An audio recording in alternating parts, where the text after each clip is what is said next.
अस्सलाम वालेकुम, आप देख रहे हैं सुबह पाकिस्तान। मैं हूं आपकी मेजबान सलमा कौसर और मैं हूं आपके साथ मोहम्मद शुएब। और आज प्रोग्राम का आगाज हम करेंगे आज के मुहावरे के साथ। और आज का मुहावरा है वही मुर्गे की एक टांग। अब इसके पीछे भी एक कहानी है। कहानी कल शुएब आपने सुनाई थी, आज एक मैं सुनाती हूँ कहानी। होता ही है जनाब के एक साहब जी एक मुलाजिम को रखते हैं। मुलाजिम को रोज कहते हैं कि तुम मुर्गा लेके आओ। अब वो मुर्गा लेके आता है, पका के जब वो डिश में सामने रखता है तो एक टांग होती है मुर्गे की। 2-3 दिन गुजरने के बाद साहब जी पूछ लेते हैं कि भाई क्या चक्कर है, इसमें एक टांग गायब होती है। तो मुलाजिम ये तो अजीब पेश करता है, कहता है कि ये जो मैं जिस नस्ल का मुर्गा लाता हूँ ना, उसकी एक ही टांग होती है। अब वो साहब जी बेचारे परेशान जाते हैं, कहते हैं अब क्या करूं। वो मुर्गे पे इक्तफा कर लेते हैं एक टांग वाले पे, और 1-2 दिन के बाद साहब जी मुलाजिम को लेके बाहर निकलते हैं। एक मुर्गा सस्ता रहा होता है, एक टांग ऊपर करके एक टांग पे खड़ा होता है। मुलाजिम कहता है यही मौका है, गनीमत है, मैं साहब जी को बता दूं कि उसी नस्ल का मुर्गा है जो मैं ला के पकाता हूँ। जब वो साहब जी को कहता है कि ये वही मुर्गा है जो मैं आपको पका के खिलाता हूँ, साहब जी भाम जाते हैं, कहते हैं अच्छा ये मेरे साथ ऐसे चालाकी करते हैं। साहब जी उस मुर्गे को हुश करते हैं, मुर्गा भाग पड़ता है दोनों टांगों से। मुलाजिम कहता है अगर आप उस पके हुए मुर्गे को भी हुश करेंगे वो भी दोनों टांगों पे भागेगा।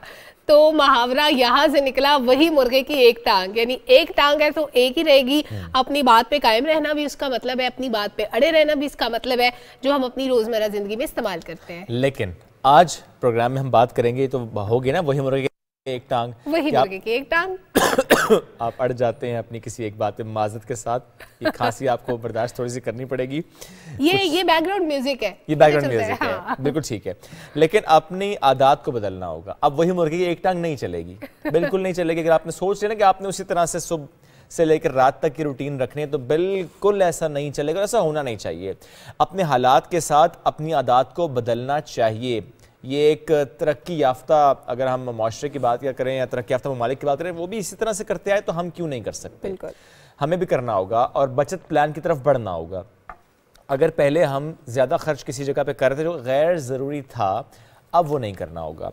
वफाकी काबीना ने वजारत बिजली और पानी की सिफारिश पर तवानाई बचत प्लान की मंजूरी दे दी और ये फौरी तौर पर नाफिजुल अमल होगा। अब इसके तहत हो ये रहा है कि शादी हॉल रात 10 हो जाएंगे, मार्केट्स 8:30 बजे बंद हो जाएंगे। और इसके साथ साथ 2 और बड़ी इंपॉर्टेंट चीजें होंगी। एक तो ये कि ई बाइक्स होंगी, ई बाइक से फ्यूल की बचत होगी और फ्यूल की बचत की वजह से हम सालाना अरबों डॉलर बचा सकते हैं। एक तो ये फायदा हो जाएगा। फिर दूसरी चीज क्या होगी कि क्योंकि हम तवानाई बचत प्लान पे अमल कर रहे हैं, हम बिजली को भी बचाने की कोशिश कर रहे हैं, तो तकरीबन 200 अरब जो है वो तवानाई की बचत होगी, 200 अरब रुपए की, और 3 अरब डॉलर का पेट्रोल बचेगा।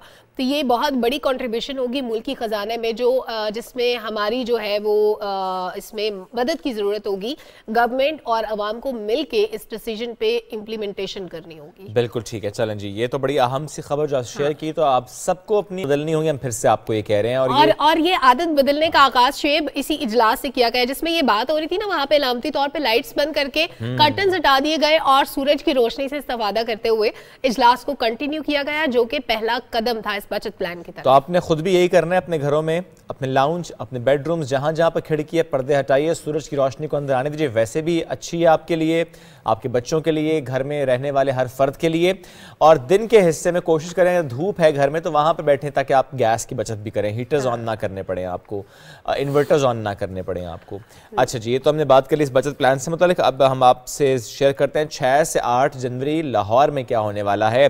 तो जनाब, इंफॉर्मेशन टेक्नोलॉजी से मुतालिक इंटरनेशनल कॉन्फ्रेंस फ्यूचर फेस्ट 2023 का इनेकाद किया जाएगा और लाहौर एक्सपो सेंटर में होने वाली इस कॉन्फ्रेंस में न सिर्फ नेशनल लेवल पर बल्कि इंटरनेशनल लेवल पर जो शुरका हैं वो शिरकत कर रहे हैं। सऊदी कंपनीज और सरमायाकार इस कॉन्फ्रेंस की मेज़बानी कर रहे हैं। सऊदी स्टार्टअप्स और वेंचर कैपिटलिस्ट कॉन्फ्रेंस में पाकिस्तानी जो कंपनीज हैं इसमें नुमाइंदगान से मुलाकातें करेंगे और पाकिस्तान में सरमायाकारी के जो मौक़े को तलाश किया जाएगा। तो पाकिस्तान के पास एक अच्छा मौका है, पाकिस्तान में रहने वालों के पास एक अच्छा मौका है कि ऐसे आइडियाज़ लेकर जाएँ कि यहाँ पर आप इन्वेस्ट करें और ये वो पोटेंशियल है पाकिस्तान का जो कि टैप किया जा सकता है इंटरनेशनल लेवल पर। तो बड़ा अच्छा होगा। इस इवेंट में 30 से ज़ायद ममालिक से 50,000 पार्टिसिपेंट्स आ रहे हैं। 200 जो हैं वो इसमें अपने प्लान्स के साथ आएंगे, यानी एग्जीबिशन में हिस्सा लेंगे। 500 स्टार्टअप्स इसमें होंगे, 300 बैनुल अक़वामी मुक़र्ररीन शिरकत करेंगे, जो कि ज़ाहिर है एज ए मेंटोर भी होते हैं, आपको बताते भी हैं कि आपने किस तरह चीज़ों को बेहतर करना है। बिल्कुल जी, ज़बरदस्त हो गया। इससे पहले कि मैं बात करूँ मसनूई ज़हानत की, मैं चाहती हूँ कि सबसे पहले अपने व्यूअर्स को ये बताऊँ कि नुसरत फ़तेह अली खान पाकिस्तान का बहुत बड़ा नाम, जिनको दुनिया से गुजरे हुए कई बरस बीत के, लेकिन आज तक उनका काम हमारे दरमियान जिंदा है। कोई ऐसा शख्स नहीं है जिसको नुसरत फ़तेह अली खान की कोई कवाली पसंद ना हो, उनका गाया हुआ कोई गीत पसंद ना हो, उनका गाया हुआ कोई ना कोई कलाम ऐसा ज़रूर होता है जो हम सब में किसी ना किसी का फेवरेट ज़रूर होता है। कुछ ना कुछ ज़रूर होता है हर इंसान की ज़िंदगी में। ऐसा हो नहीं सकता कि कोई ऐसा इंसान हो जो नुसरत फ़तेह अली खान को ना सुनता हो। तो अमेरिका के मारूफ जरीदे रोलिंग स्टोन ने लेजेंडरी पाकिस्तानी कव्वाल और गुलकार उस्ताद नुसरत फ़तेह अली खान को तारीख़ इंसान के 200 अजीम तरीन गुलकारों की फहरिस्त में शामिल किया है। बहुत बड़ी बात है, बहुत बड़ी अचीवमेंट है कि कोई इंसान दुनिया से जाने के बाद भी इतना बड़ा नाम रखता है, इतनी बड़ी तारीखी हैसियत रखता है। रोलिंग स्टोन ने नुसरत फ़तेह अली खान को शहंशाह कव्वाली कहा है, जो कि हम तो पहले ही कहते थे, लेकिन अब अमेरिका की तरफ से भी कहा जा रहा है। वो कहते हैं कि कव्वाली की सनत का आइकन थे नुसरत फ़तेह अली खान, और नुसरत फ़तेह अली खान के मशहूर मद्दाहों में शोरा अफ़ा गुलकार मैडोना भी शामिल थे। वो बहुत पसंद करती थी वो नुसरत फ़तेह अली खान को। और इसके अलावा और बहुत सारे बड़े बड़े नाम हैं जो कुछ ऐसे भी फनकार गुजरे हैं, गुलकार गुजरे, जिनको नुसरत फ़तेह अली खान के साथ गाने का मौका मिला, लेकिन बहुत से ऐसे लोग हैं जो इस सादत से महरूम रहे। एग्जैक्टली। अब चूँकि आपने बहुत बड़े आर्टिस्ट का नाम लिया, उनका जिक्र किया, थोड़ी सी कवाली उनकी सुनते हैं, थोड़ा सा याद करते हैं उनको, उनका काम जिसको इतनी पजीराई माशाल्लाह मिली, और देखते हैं कि वो भी उनका काम ऐसा जो रहती दुनिया तक रहेगा। सुनवाते हैं आपको।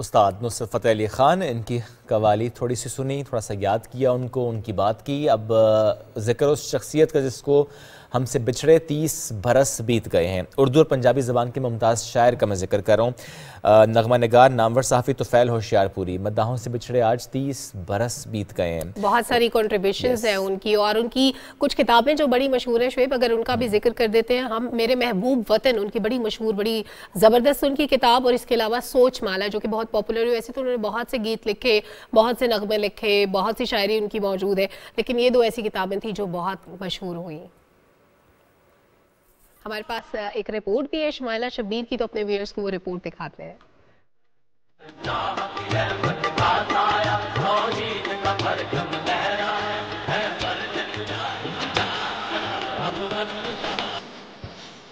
पाकिस्तान अफवाज के जंगी तराने के खालिक तुफ़ैल होशियारपुरी 17 जुलाई 1914 को होशियारपुर मशरिकी पंजाब में पैदा हुए। होशियारपुर के स्कूल से बतौर उस्ताद अपने कैरियर का आगाज करने वाले तुफ़ैल होशियारपुरी जलसों में शायरी भी करते थे। उन्होंने लाहौर से माहनामा महफिल और साफ गो रिसाला निकाला। उन्होंने 1946 में फिल्मी नगमा निगारी की इब्तिदा की।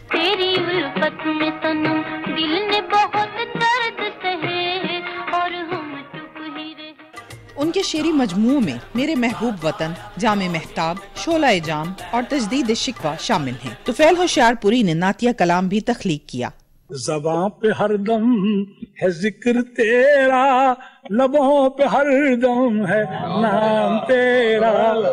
हुकूमत पाकिस्तान ने तुफ़ैल होशियारपुरी को उनकी अदबी खिदमात के एतराफ में बादज मर्ग सदारती तमगा हुस्न कारकर्दगी से भी नवाजा। वो 4 जनवरी 1993 को लाहौर में इंतकाल कर गए। Shumaila Shabbir, Pakistan television news, Lahore. Direct चलते हैं कराची शुएब, जहाँ पे एक फन मुसव्वरी की नुमाइश भी हुई है। बिल्कुल ठीक है, और फन मुसव्वरी की नुमाइश का इनेकाद किया गया कराची में। तो हमारे पास रिपोर्ट है आयशा अफरीन की, मिलकर देखते हैं। रिपोर्ट आपको दिखाएंगे, कराची आपको लेकर जाएंगे। और ज़ाहिर है जब आर्टिस्ट से बात की जाए और उनके काम से मुतालिक जाना जाए तो बड़ा कुछ सीखने को मिलता है फ़नपारों से मुतालिक कि आर्टिस्ट ने क्या सोच कर वो फ़नपारा तख्लीक किया, सोच क्या थी, झलक रही है या कुछ वक्त लगता है उसको समझने में, अब्ज़ॉर्ब करने में। लेकर चलते हैं, उस नुमाइश का जिक्र करते हैं। बचपन इंसान की जिंदगी का हसीन दौर होता है जिसे कभी फरामोश नहीं किया जा सकता। बचपन की हसीन यादों को ताज़ा करती इस नुमाइश में आर्ट के मुनफरिद नमूने पेश किए गए, जिनमें आर्टिस्टों ने अपने अपने काम के जरिए अपने जज्बात का इजहार किया।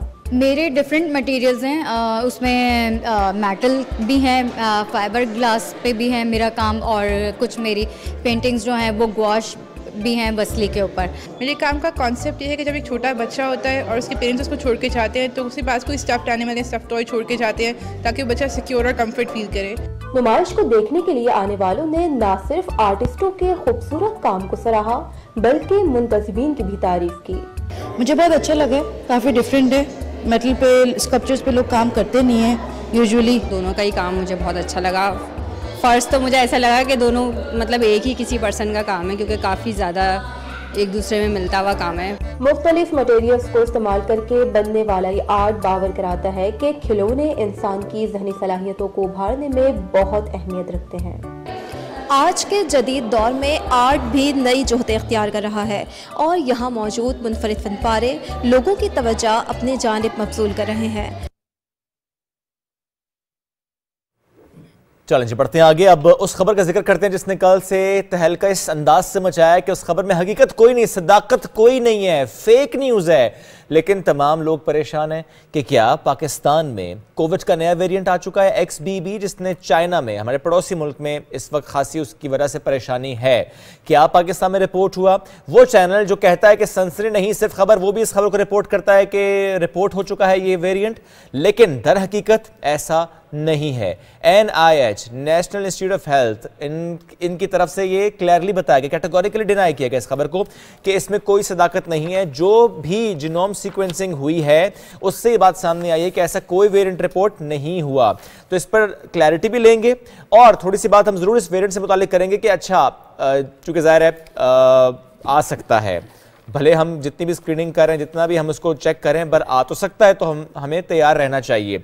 इस अहम मामले पर बात करेंगे। हमें प्रोग्राम में ज्वाइन कर रहे हैं डॉक्टर मुमताज अली साहब, chief centre for disease control NIH Islamabad. Sir, बहुत शुक्रिया आपके वक्त का। सबसे पहले जानना चाहते हैं सर आपसे कि कल से ये खबर आई कि XBB, the new variant of covid reported in Pakistan. थोड़ा सा प्लीज सर आप बताइएगा, ये आखिर ऐसा क्यों हुआ, ये खबर इस तरह क्यों आई?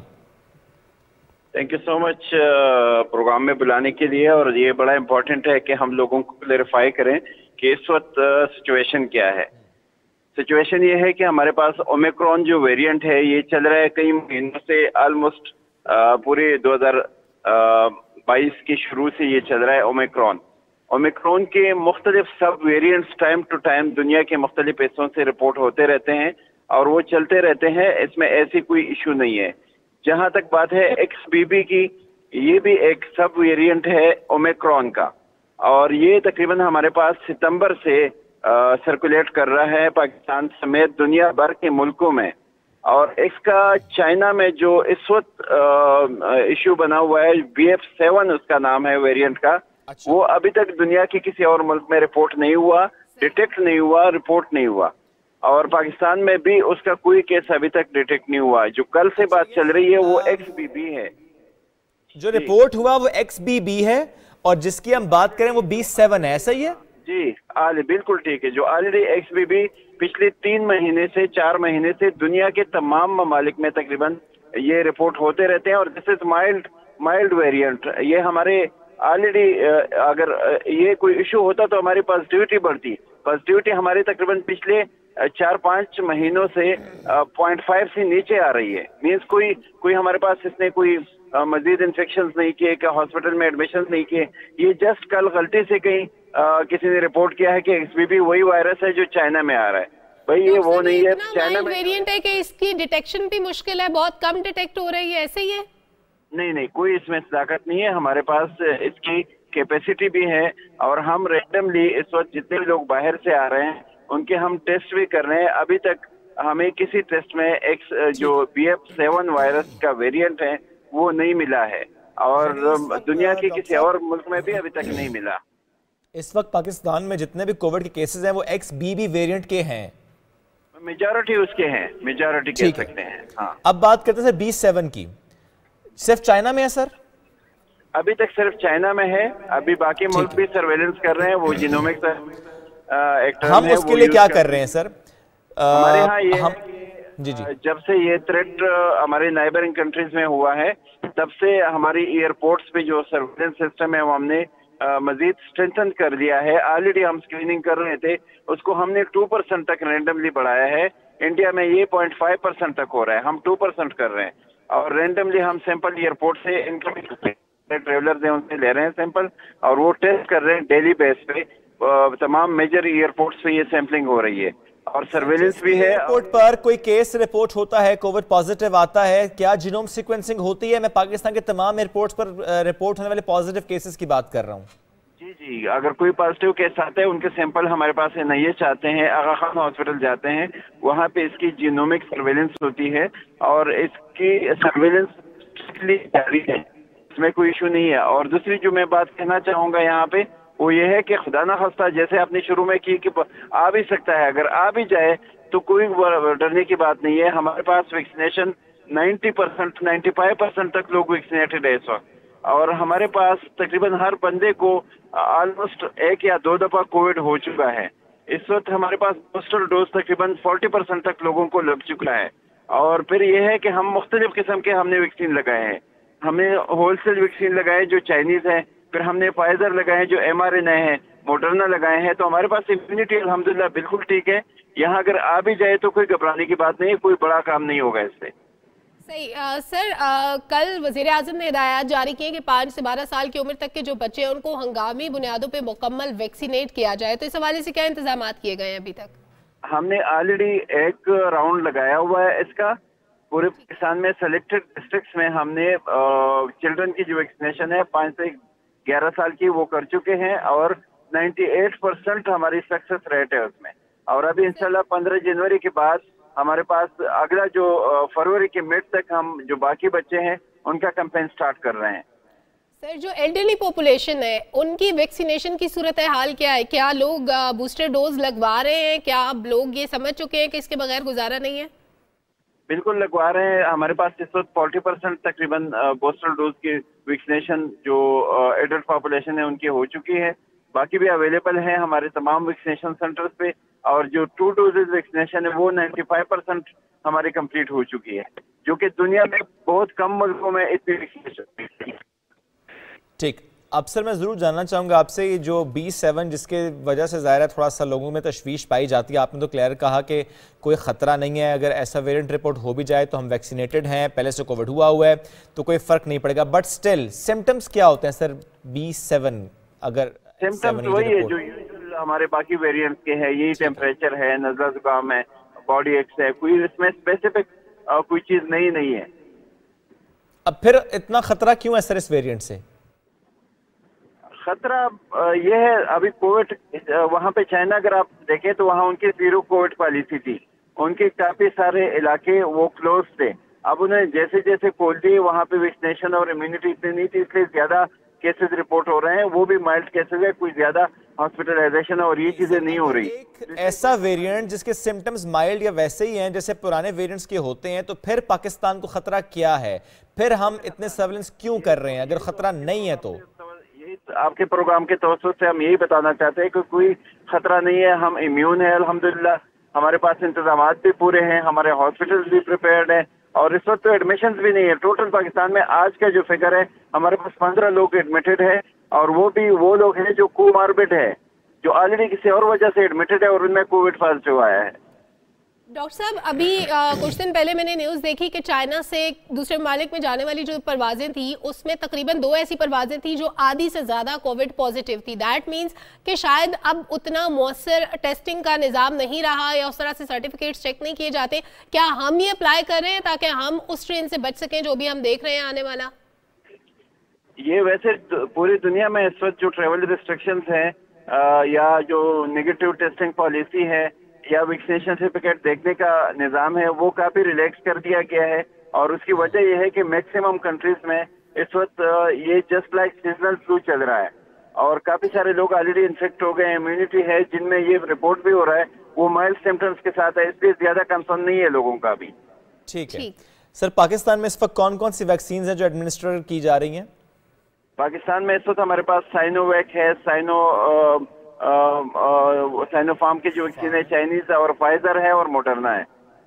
ठीक है, चूंकि सर कुछ खबरें ऐसी भी आई थी कि कुछ वैक्सीन को लेकर, वो चाहे एस्ट्राजेनेका हो या कुछ और वैक्सीन कि उनसे मुतालिक खबरें आप ज़रूर बताइएगा कि ये बात दुरुस्त थी या फेक थी, कि कुछ ब्लड क्लॉट्स के केसेस भी सामने आए थे। कुछ ममालिक ने वैक्सीन की जो शर्त है वो ख़त्म भी की है।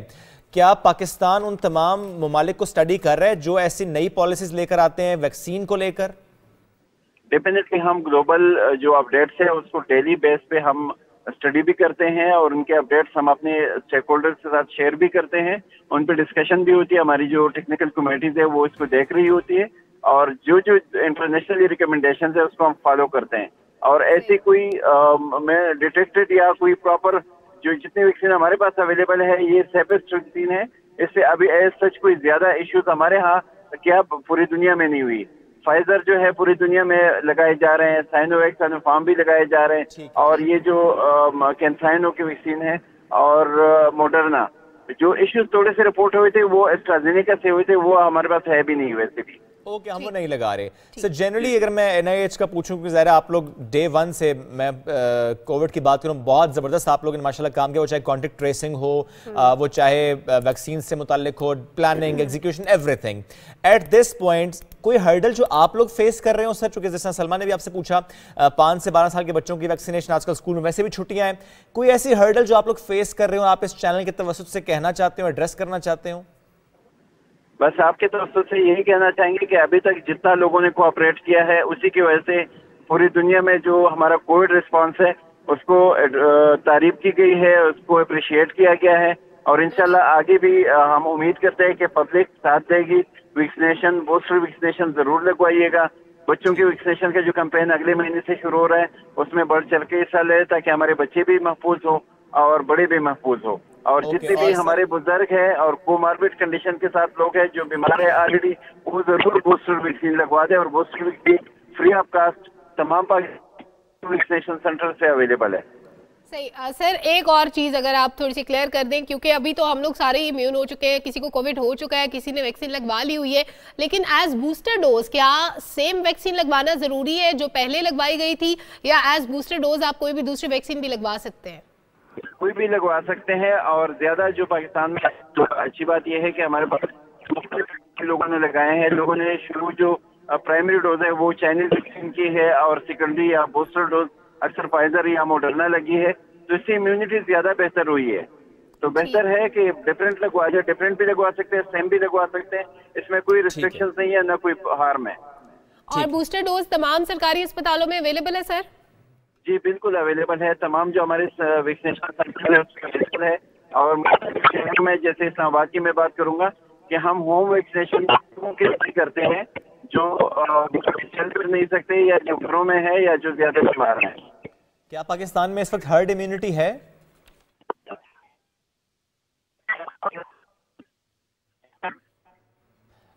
डिस्टॉर्शन हो रही है, ज़रूर कोशिश करेंगे अगर ये ठीक हो जाए तो आपसे पूछें तो हर्ड इम्यूनिटी से मुतालिक भी, और सेकेंडली अपार्ट फ्रॉम कोविड क्या पाकिस्तान में किसी और वायरस की मौजूदगी और उसका ख़तरा है? जो कि आजकल हम देखते हैं ये जो कफ, फ्लू, इन्फेक्शंस और इसके हवाले से भी कहा जा रहा था कि एक नया वायरस है, एक नया वेरिएंट है और थोड़ा डिफरेंट रिएक्ट कर रहा है, जो बीमार है वो 14 दिन बीमार हो रहा है। तो अगर सर साथ मौजूद हैं तो सर मैं ज़रूर ये दो बातें आपसे जानना चाहूँगा। एक, क्या पाकिस्तान में इस वक्त हर्ड इम्यूनिटी है with respect to COVID? And secondly, क्या कोई और वायरस है जिसका इस वक्त पाकिस्तान में इस मौसम के एतबार से खतरा है?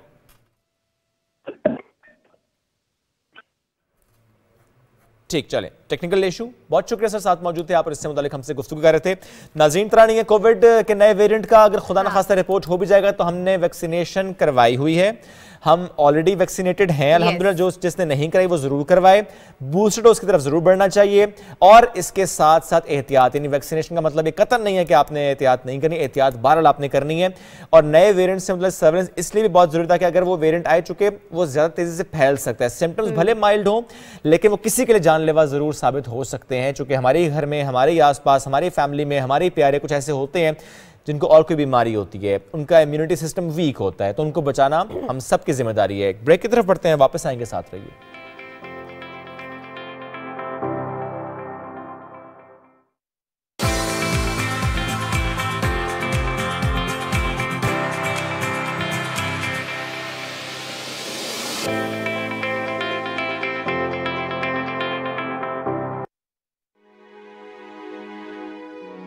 बलूचिस्तान के दूर उफ्तादा पहाड़ों और वादियों में सच्चू खान के सरोज से जो सुर फूटते हैं, उनमें पाक वतन से चाहत और मोहब्बत की लगन भी है और कुदरत से मिलने वाली नेमतों का शुक्र भी।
भारतीय हुकूमत ने मकबूजा जम्मू कश्मीर में आर्जी तौर पर मुकीम भारतीय शहरियों को नाम नहाद असम्बली इंतखाबात में वोट डालने की इजाज़त देकर अक़वाम मुत्तहिदा की करारदादों की धज्जियां उड़ा दी हैं।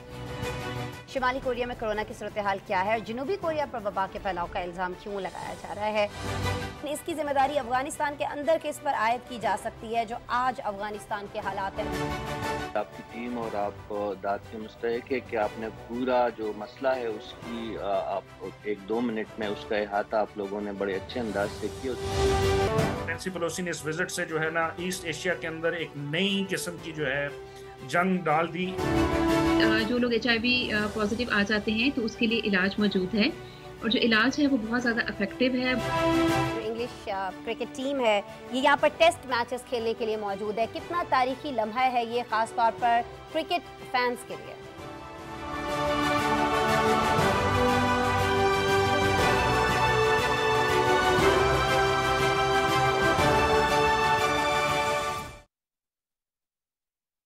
इस सहरंगेज सफरनामे में आप हमारे साथ महवे नजारा हो जाएं।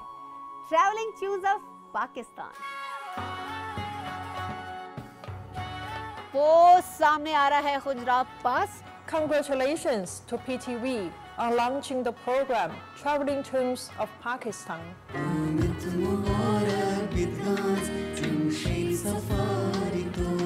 ये खूबसूरत मकाम, ये खूबसूरत मंजर, ये नज़ारे आप देख रहे हैं।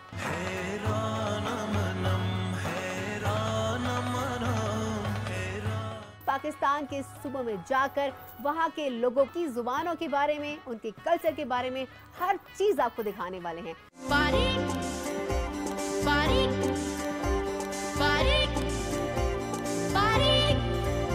ट्रैवलिंग ट्यून्स ऑफ पाकिस्तान में चित्राली बहन भाइयों को खुश आमदीद।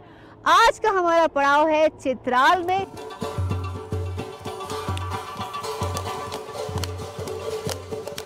औग्रान कदरमनो पेशावर से तासुता हर कले वायु खुश आमदीद वायु।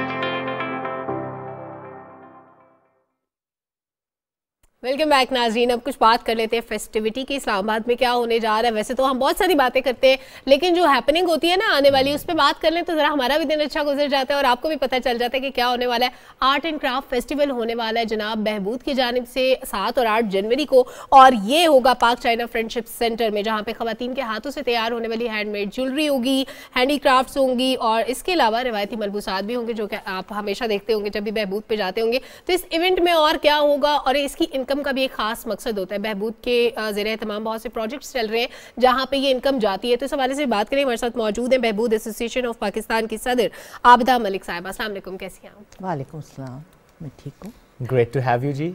हर साल होता है ये इवेंट? जी, ये हमारा एनुअल फंड रेजर है। एनुअल फंड रेजर, और इसमें बहुत लोगों का फ़ायदा होता है। बहबूद का तो होता ही होता है, मगर जैसे विमेन एंटरप्रेन्योर्स को एक प्लेटफॉर्म मिलता है जहां वो आके अपना टैलेंट दिखा सकते हैं। बिल्कुल अपना, और ये artisans from all over Pakistan आते हैं। You know, like interior of Sindh, south of Punjab, DG Khan, even from Chitral में भी, इवन चित्राल, गिलगित से आई हुई हैं आर्टिजन्स जो अपना शोकेस करेंगे अपना प्रोडक्ट। सो एक तो उनको प्लेटफॉर्म मिलता है, और दूसरा बहबूद का अपना फ़ायदा इसलिए होता है कि ये जो हम पैसा बनाते हैं टिकट मनी से और स्टॉल से, तो ये हमारे उन स्कूल्स को जाता है जिनको हम होम स्कूल्स कहते हैं। हमारा एक फॉर्मल स्कूल भी है, उन एजुकेशन की तरफ जाता है जो स्कूल्स, ये बच्चे कभी स्कूल में नहीं जाएंगे अगर हम उनके डोर स्टेप पे ये स्कूल्स नहीं खोलेंगे। क्योंकि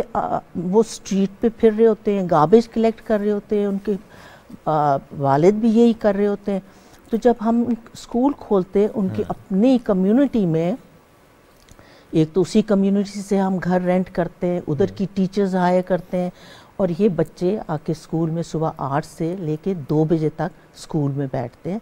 और फॉर्मल तरबियत भी होती है, मगर हम तालीम और तरबियत दोनों पे बहुत ज़्यादा, माशाल्लाह, ये सारा पैसा उस स्कूलिंग की तरफ जाएगा, उस स्कूलिंग की तरफ। और फिर हेल्थ हमारा है ना, ये जो औरतें हमारे लिए काम करती हैं, सिलाई कढ़ाई बुनाई करती हैं, इनकी हेल्थ की तरफ जाता है। अब ये इनको तो हम बेसिक हेल्थ फैसिलिटीज़ तो दे रहे हैं, मगर अब हम एक बहुत बड़ा अस्पताल बनाने जा रहे हैं जो मैटरनल एंड चिल्ड्रन हॉस्पिटल है इस्लामाबाद पिंडी में, पिंडी में जहां हमारा बड़ा सेंटर है। वहीं पे हमारे पास ज़मीन भी है, स्ट्रक्चर भी खड़ा है, क्योंकि हम समझते थे कि इन औरतों के को हेल्थ बेसिक तो हम देते हैं, मगर हम वो उस लेवल की नहीं दे सकते जिस पे देनी चाहिए। देखिए, अमीरों के लिए तो बहुत अस्पताल है, बहुत अस्पताल है, बट गरीबों के लिए और औरतों के लिए कोई ऐसी फैसिलिटी नहीं है। सो हम ये पैसा हेल्थ की तरफ और एजुकेशन की तरफ डाइवर्ट होगा। ज़बरदस्त, ज़बरदस्त। अच्छा आबिदा साहिबा, जो जितनी ख़वातीन काम करती हैं बहबूद के लिए,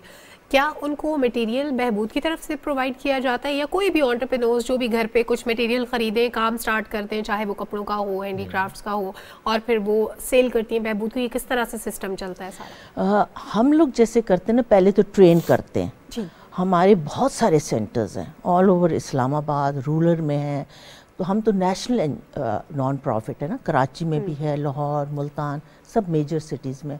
तो हम पहले इन औरतों को ट्रेन करते हैं, और जब ये ट्रेन हो जाती हैं फिर हम इनको काम बनने के लिए देते हैं।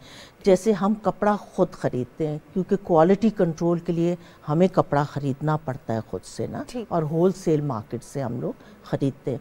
फिर इनको हम कपड़ा, ट्रेस, डिज़ाइनिंग में हमने ट्रेन किया होता है, और कपड़ा, धागा हम इनको दे देते हैं। ये इनको हम होम बेस्ड वर्कर्स कहते हैं। ये अपने घरों में जाके और फिर काम करती हैं, और जब लेके आती हैं हम इनको इनकी ड्यू वेजेस दे देते हैं। और इनकी वेजेस इतनी होती है कि इनका अच्छा गुजारा चल जाए? बहुत अच्छा गुजारा, बहुत अच्छा गुजारा। हम इनको इसीलिए अच्छी वेजेस देते हैं कि ये फिर इनकी इज्जत भी बहुत बढ़ जाती है ना, जब ये इनकम वेज अर्नर्स बन जाती हैं। और इसका एक फ़ायदा नहीं है, ये अपने बच्चों को उस पैसे से फिर स्कूल भी भेजेंगी, फिर उनको अच्छा कपड़ा पहनाएंगी, अच्छा खिलाएंगी, और ये चाहेंगी कि वो एजुकेशन लें और आगे बढ़ें, उनकी तरह ना हो, उनकी तरह ज़िंदगियाँ ना गुजारें। और ये हम 4 जनरेशन्स को ट्रेन कर रहे हैं, इसलिए कि ये क्राफ्ट ज़िंदा रहे, ये पाकिस्तान का क्राफ्ट है और ये ज़िंदा रहे। तो इन्हीं के लिए फिर हम ये हेल्थ फैसिलिटीज़ खोलते हैं। बहबूद एक बहुत यूनिक मॉडल है। It is. और मॉडल्स ऐसे नहीं हैं, एंड आई विश लोग इसको फॉलो करें बिल्कुल, क्योंकि इनके लिए सिर्फ कढ़ाई और ये सिलाई करना ही, उसी पैसे से ये अपना हेल्थ का नहीं कर सकती और अपने बच्चों को स्कूल नहीं भेज सकती। सो हम स्कूल्स भी खोलते हैं और हेल्थ फैसिलिटीज़ भी इनको देते हैं। बिल्कुल ठीक। कितनी ख़वातीन आपके साथ अटैच हैं इस वक्त? हज़ारों। इस एक यूनिट से कोई 5000 है, इतनी हमारी यूनिट्स हैं डिफरेंट। तो हज़ारों अब हमें 57 इयर्स हो गए माशाल्लाह। सो ओवर द इयर्स मतलब लाखों औरतें ट्रेन हो चुकी हैं इस काम में। और अभी जो ये एग्जीबिशन होने वाली है, इसमें आप ही की जो ट्रेन खवातीन है उनके स्टॉल्स होंगे या कोई भी आ सकता है? सब ऑल ओवर पाकिस्तान से। लेकिन होंगी खवातीन? खवातीन हैं, कुछ वो खुद नहीं आ सकती तो उनके हस्बैंड्स आ जाएंगे या भाई आ जाएंगे उनको रिप्रेजेंट करने। छोटी छोटी चीज़ जैसे चूड़ियों वाले आ रहे हैं सिंध से, खुसे वाले आ रहे हैं जो हाथ से खुसे बना रहे हैं, ज्वेलरी ख़ास जो हाथ से भावलपुर में बनती है, चांदी की ज्वेलरी, बहुत अच्छे अच्छे स्टॉल्स आ रहे हैं। और आप ज़रूर सबको ये मैसेज दीजिए कि आके देखें। बच्चों के लिए बहुत सारी एक्टिविटीज़ होगी, उनको हम ब्लॉग प्रिंटिंग करना सिखा रहे होंगे। अच्छा, यानी खरीदारी के साथ बच्चे सीख भी सकेंगे? सीख भी रहे होंगे बिल्कुल। और खाने मज़े मज़े के खाने होंगे। बहबूद की अपनी तरफ से हमारे कैफ़े का स्टॉल लगा होगा और बहुत ही मज़ा आने वाला है इन 2 दिनों में। मज़ा आएगा। हमारी कम्युनिटी से औरतें आ रही हैं जो कि आजकल आपको पता है साग का सीजन है, सरसों का साग, मकई की रोटी, सो बहुत मज़ा आएगा। अच्छा, बहबूद में जब भी एंटर होते हैं पहले आपका दिल करता है थोड़ी सी शॉपिंग कर ले, बड़ी प्यारी खूबसूरत सी चीज़ें होती हैं, कुछ बैग्स, कुछ कपड़े, कुछ बेडशीट्स, जो भी आपको लेना हो।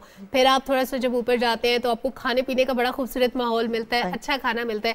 क्या बहबूद के हर सेटअप का यही मॉडल है या कुछ डिफरेंट भी होता है कहीं पे? बेसिकली यही मॉडल है और बहबूद बहुत फोकस्ड है इसी पे। 3 हमारी चीज़ें, economic empowerment of women, education for the children and basic health facilities. मगर अब इस अस्पताल बनने से तो बहुत इनको और ज़्यादा फैसिलिटी मिल जाएगी, बिकॉज स्पेशली जब ये बच्चे पैदा एक धमाके की आवाज आई। I am so sorry, I think कोई शायद लाइट फटी है, कुछ ऐसा हुआ है, मैं भी डर गई थी। आजकल नाके भी बड़े लगे, सो अल्लाह खैर करेगा। अल्लाह खैर करेगा। प्लीज मुकम्मल कीजिएगा बात अपनी आप, और साथ साथ ऐड भी कीजिएगा इसमें कि ये जो इवेंट होगा 7 से 8, आपने कहा टिकट्स, तो टिकट रखा जाएगा? जी, इस पे टिकट होता है। गेट मनी है 500 रुपया, और उसके अंदर आके सब कुछ फूड है, हैंडीक्राफ्ट्स, कपड़े, हैंडीक्राफ्ट्स, हर किस्म की हज़ारा से औरतें आ रही हैं, ऑर्गेनिक दालें ऑर्गेनिक बिकेंगी, चीज़ है, बहुत कुछ है। अब बताने लगूं तो मुझे पता है नहीं, उसके लिए हम जाएंगे ना 7 और 8 तारीख को, सब कुछ आप बताएंगे। लेकिन लास्टली कोई हर्डल जो आपने फेस की हो इन सारे प्रोसेस में? ज़्यादा 3 चीज़ें हैं, आपने हेल्थ और उस पर ज़रा फोकस भी किया हुआ, एजुकेशन पे। हर्डल्स क्या फेस करनी पड़ती हैं? हर्डल्स नहीं इतनी नहीं आती हैं, बट हमारे लिए कोई प्रॉब्लम नहीं उनको सॉल्व करना। आपकी नीयत बहुत अच्छी है। नीयत बहुत अच्छी है और हमारा स्टाफ इतना वेल ट्रेंड है, और मेंबर्स इतने एंथुजियास्टिक हैं। जब आप एक काम में मेहनत करें, और अब हमको करते हुए भी 50 साल हो गए, और वो कहते हैं ना मुश्किलें इतनी पड़ी मुझ पे कि आसान हो गई, आप आदी हो जाते हैं। हम बहुत आदी हो गए, हमारे लिए कोई मुश्किल नहीं है। हर कोई, और अल्लाह की बड़ी रहमत है बहबूद पे कि हमारा हर प्रॉब्लम वो सॉल्व करते। चले जी, माशाल्लाह, all the best for this event जी। इंशाल्लाह हम जरूर खुद भी विजिट करेंगे और उसको रिकॉर्ड भी करेंगे, दिखाएंगे भी, लेकिन कोशिश करनी आपने कि हमारी रिकॉर्डिंग से पहले आपने वहाँ जाके देखना है। 7 और 8 पार्क चना फ्रेंचाइज में। टाइमिंग्स क्या है? सुबह 10 से शाम 10 तक। जबरदस्त, सुबह 10 से रात 10 तक। फैमिली को लेकर जाएं, एंजॉय कीजिए, शॉपिंग कीजिए। वो सारा जो भी इकट्ठा कर पाएंगे, एक तो वो आर्टिजन, उनको पैसे मिलते हैं, दूसरा वो जो हेल्थ फैसिलिटीज, एजुकेशन पर काम कर रहे हैं बहबूद, उस पर वो जाएगा। और बच्चों को भी लेके जाए, वो भी कुछ सीख के आएंगे। यस, ब्रेक की तरफ बढ़ते हैं, वापस आएंगे, साथ रहिए।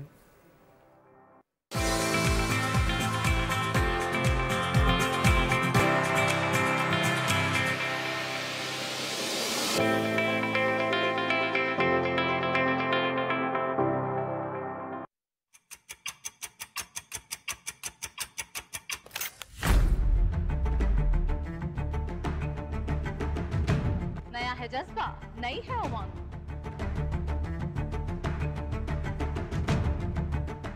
फख्र के साथ उस पर हो इजहार ख्याल। देखनी होगी दरामद से बरामद तक की सूरत हाल। कौन सी करेंसी है अप, कौन सी डाउन?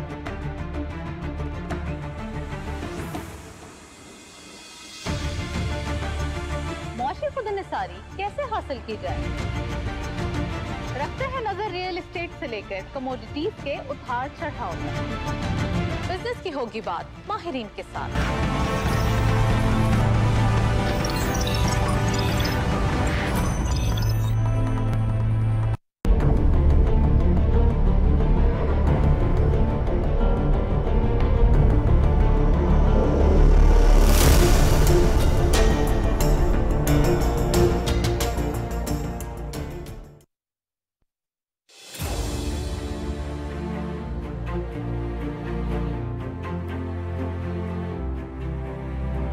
किस्से जो कभी बयां ना हुए,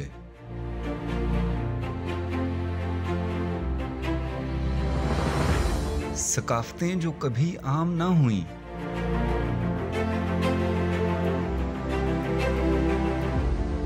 कोहदश्त में छुपी दिलचस्प दास्तानें की है जिनकी परवरिश राज़दां फिजाओं ने।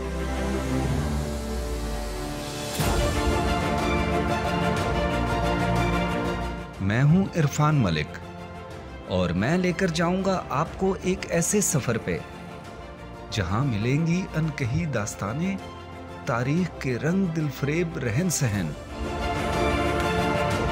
सफर करेंगे हम बर्फजारों से नीलगों पानियों तक और दिखाएंगे ऐसे मुकामात जो हैं वतन की पहचान, पहचान पाकिस्तान।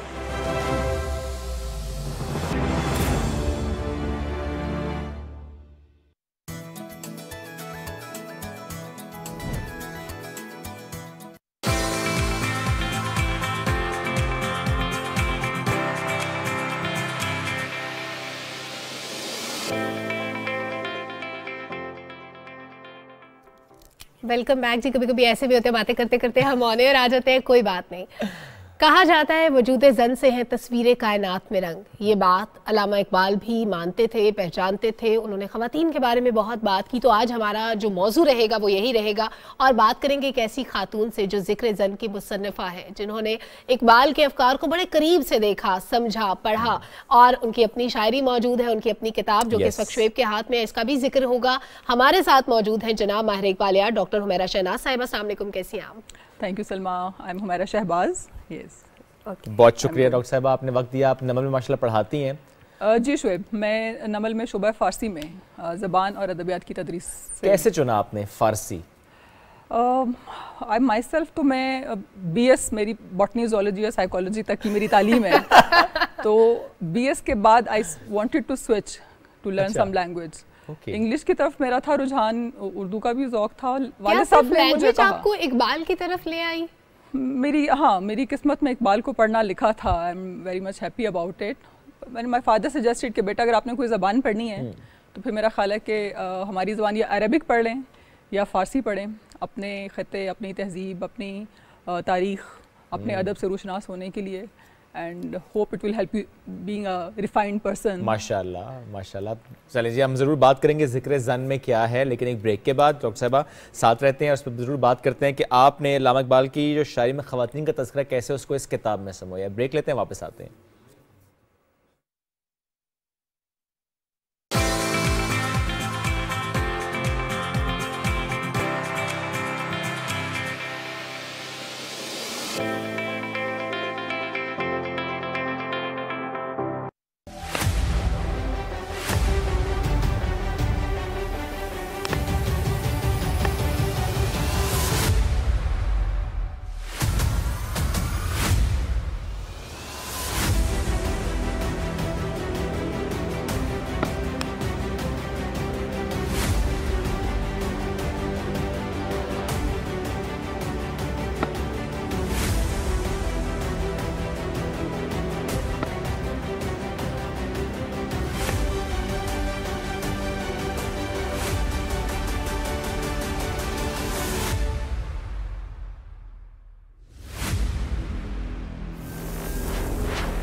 है।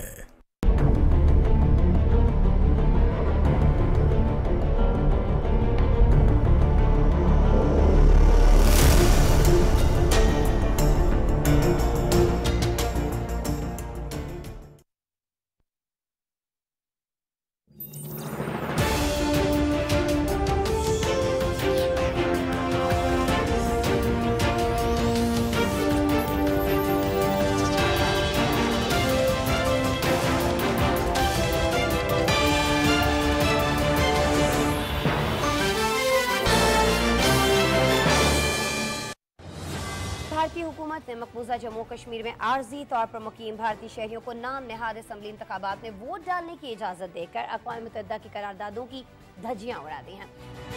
शिमाली कोरिया में कोरोना की सूरत हाल क्या है और जनूबी कोरिया पर वबा के फैलाव का इल्ज़ाम क्यों लगाया जा रहा है, इसकी जिम्मेदारी अफगानिस्तान के अंदर किस पर आयद की जा सकती है जो आज अफगानिस्तान के हालात हैं।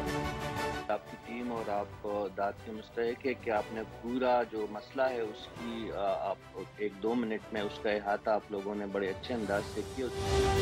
नैन्सी पेलोसी ने इस विजिट से जो है ना ईस्ट एशिया के अंदर एक नई किस्म की जो है जंग डाल दी। जो लोग HIV पॉजिटिव आ जाते हैं तो उसके लिए इलाज मौजूद है और जो इलाज है वो बहुत ज़्यादा इफेक्टिव है। इंग्लिश क्रिकेट टीम है ये यहाँ पर टेस्ट मैचेस खेलने के लिए मौजूद है। कितना तारीखी लम्हा है ये, खास तौर पर क्रिकेट फैंस के लिए।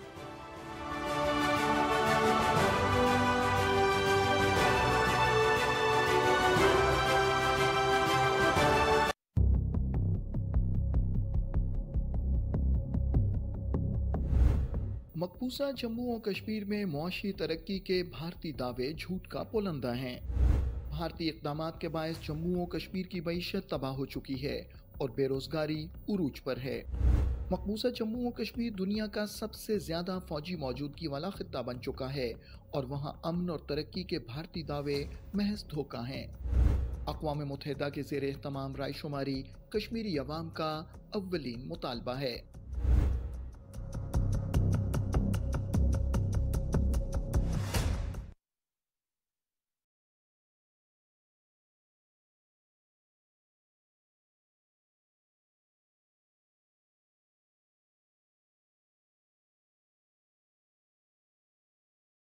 है इसको मस्ती में वही यव्वल, वही आखिर, वही कुरान, वही फुरकान, वही यासीन, वही त्वाहा।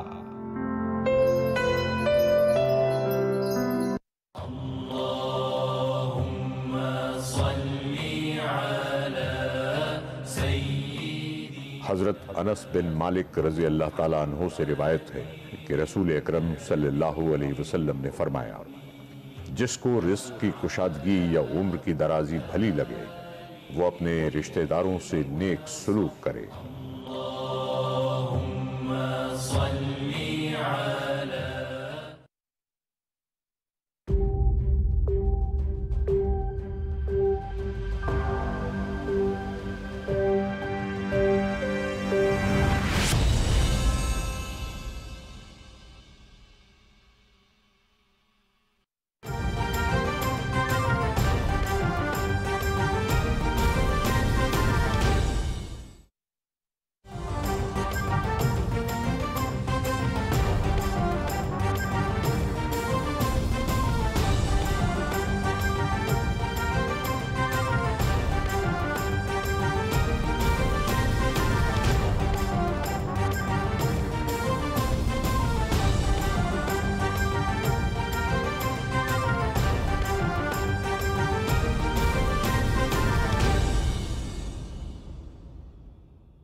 तेरी खुदी में अगर इनकलाब हो पैदा, अजब नहीं है कि ये चार सू बदल जाए।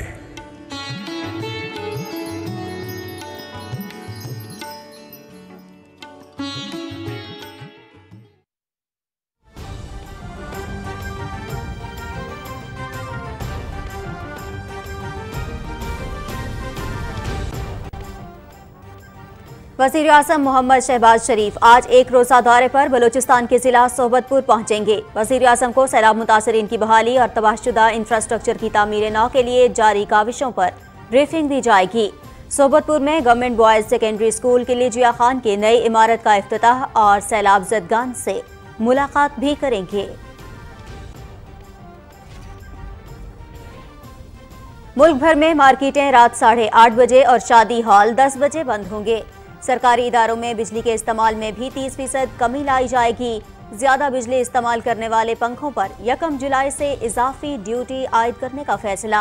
विफाकी काबीना ने तवानाई बचत प्लान की मंजूरी दे दी। मंसूबे पर अमल दरामद से 63 अरब रुपए की बचत होगी। काबीना की अद्वियात की कीमतों में 30% तक कमी की भी मंजूरी।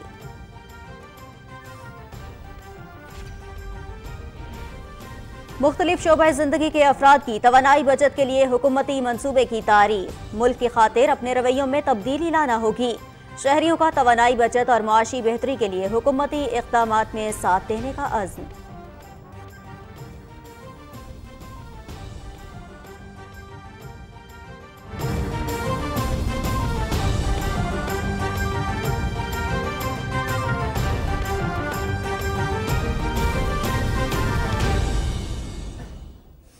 अस्सलामुअलैकुम, आप देख रहे हैं पाकिस्तान टेलीविजन न्यूज़। मैं हूं नाज़िया कमल। हेडलाइंस आपने जानी, मजीद बाखबर रहने के लिए हमारे साथ रहिए।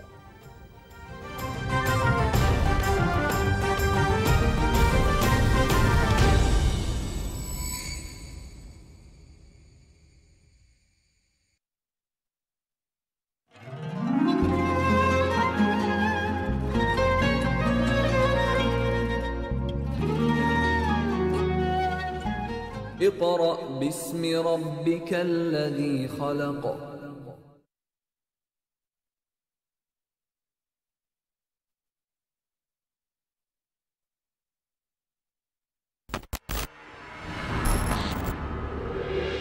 हम रियासत की सरबुलंदी के लिए मजलूमों के साथ खड़े होंगे और हमेशा इंसाफ पर मबनी अदालत कायम करेंगे। मैं कभी कोई ऐसा काम नहीं करता जिससे रियासत को नुकसान पहुंचे। हमें खलील खालिद को हर हाल में जिंदान में रखना होगा। इनकी तादाद बढ़ती जा रही है, ये आज हमें जिंदा नहीं छोड़ेंगे। ये मंसूबा बहुत सौ के लिए तकलीफ दे होगा। उस मंसूबे में और कौन शामिल था? खलील खालिद इतनी आसानी से हार नहीं मानेगा। खलील खालिद अगवा हो गया है। खलील खालिद साहब के जुर्म की एक ही सजा है और वो है फांसी। आपने खुद एतराफ किया था कि सबातीन को अगवा करने की जिम्मेदार आप खुद होंगी। अब हमें वेम्बरी की वफादारी पर शक हो रहा है। तौफीक पाशा के पास महमूद पाशा को कत्ल करने की कोई अहम वजह हो। किसी ने जानबूझकर गद्दारी की है तो गद्दारी की सजा मौत है।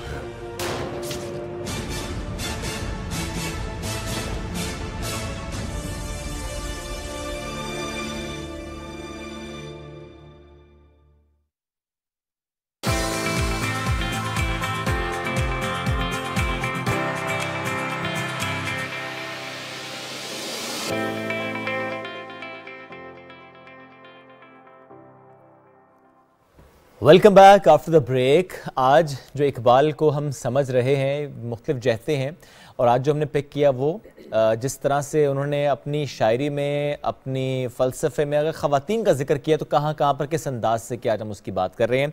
और ज़िक्र ज़न किताब जिसकी मुसन्निफ़ा साथ मौजूद हैं डॉक्टर हुमैरा शहबाज साहिबा, उनसे हम गुफ्तगू कर रहे हैं। डॉक्टर साहिबा, एक तो इस किताब के बारे में ज़रूर मैं जानना चाहूँगा कि What made you to write this? के अच्छा ख़वातीन का तस्करा जहाँ जहाँ पर है उसे आपने कंपाइल किया इसके अंदर। शुएब, आई मस्ट से कि ये काम शुरू हुआ था मेरे एमफिल की डिग्री के दौरान। ओके। मुझे मौका मिला यूनिवर्सिटी ऑफ ढाका बांग्लादेश से एमफिल करने का। वहाँ जो मौजू का मैंने इंतखाब किया तो मेरा मौजू यही था कि इकबाल की शायरी में, उनकी ज़िंदगी में, उनके अफकार में औरत का जो कैरेक्टर है वो किस तरह से पोर्ट्रे किया गया। ओके। तो वो रिसर्च पर्शियन में थी, थीसिस पर्शियन में था। 5-6 साल बाद मुझे ख्याल आया कि एक तो उसको उर्दू में कन्वर्ट किया जाए और उसमें फर्दर उसको रिफ़ाइन किया जाए। फिर मैंने सोचा कि एक किताब ऐसी हो जिसमें इकबाल की उर्दू और फ़ारसी शायरी, देखें इकबाल की शायरी 15,000 अगर टोटल अशार हम समझते हैं तो उसमें से 9,000 फ़ारसी हैं। तो अब ज़्यादा फ़ारसी में और बदकिस्मती से ही कहेंगे कि फ़ारसी अब हमारी ज़बान नहीं है, आम फहम नहीं है, लोग उसको नहीं समझते।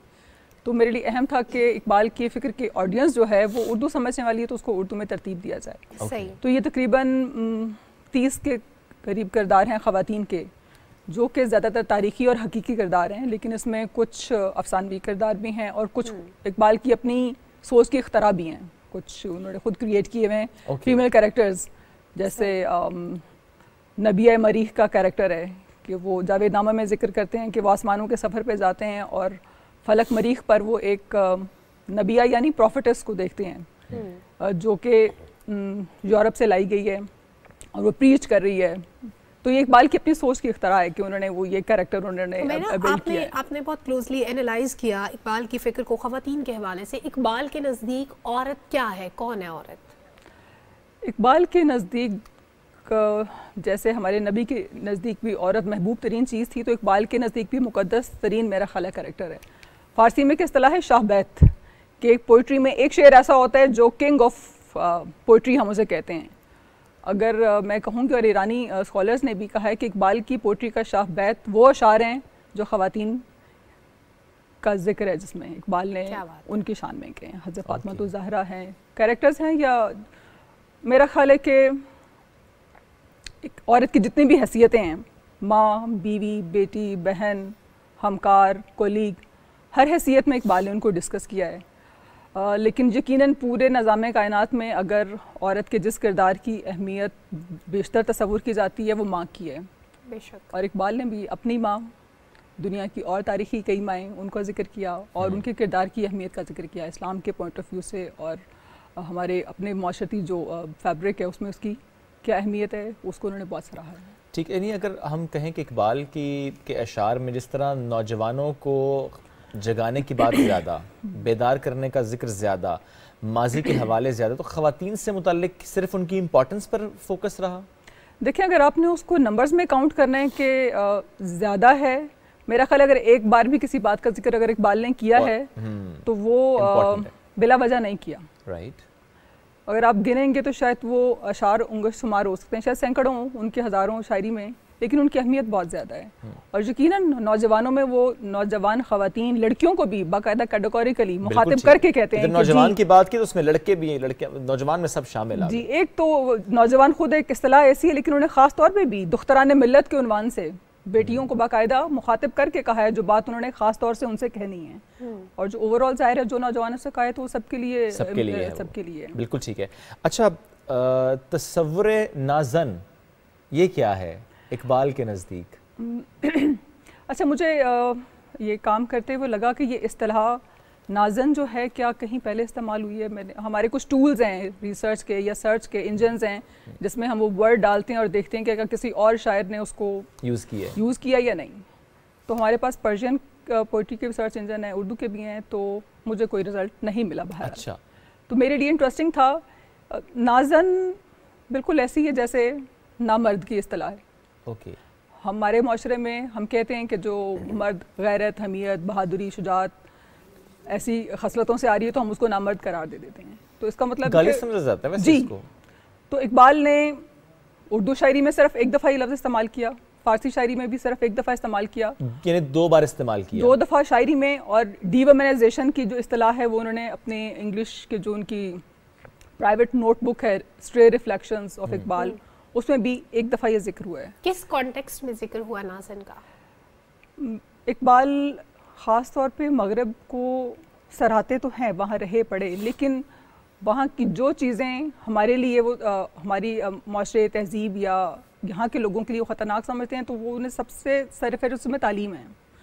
तो एक नज़्म है इकबाल की औरत और तालीम के उन्वान से कि उसमें वो कहते हैं कि जो तहजीब फ़रंगी है अगर मर्ग अमूमत है हज़रत इंसान के लिए इसका समर मौत, जिस इल्म की तासीर से जन होती है नाजन, कहते हैं उसे इल्म को अरबाब नज़र मौत। यानी कि ऐसी एजुकेशन जो औरत में से उसके औरत होने की खसूसियात को ख़त्म अगर कर दे, उसको जन के बजाय नाजन बना दे, तो ऐसी तालीम को वो मौत करार देते हैं। क्या बहुत से उसके एलिमेंट्स हैं।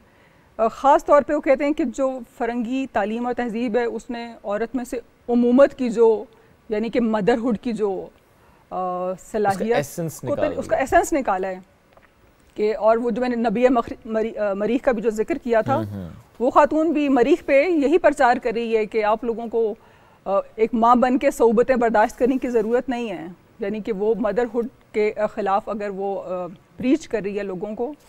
उसमें एक बड़ा इंटरेस्टिंग है, इसमें कंपैरिजन है पर्शियन पोइट्री में, ये रमूज़ बेखुदी में 2 लड़कियों का इकबाल जिक्र करते हैं। कहते हैं एक लड़की है, देहाती है, सादा है, शायद खुश शक्ल भी नहीं है, बहुत तराश खराश भी उसके ना लिबास में, ना उसके ना कोई अदाएँ हैं, ना नाज है, ना नखरा है।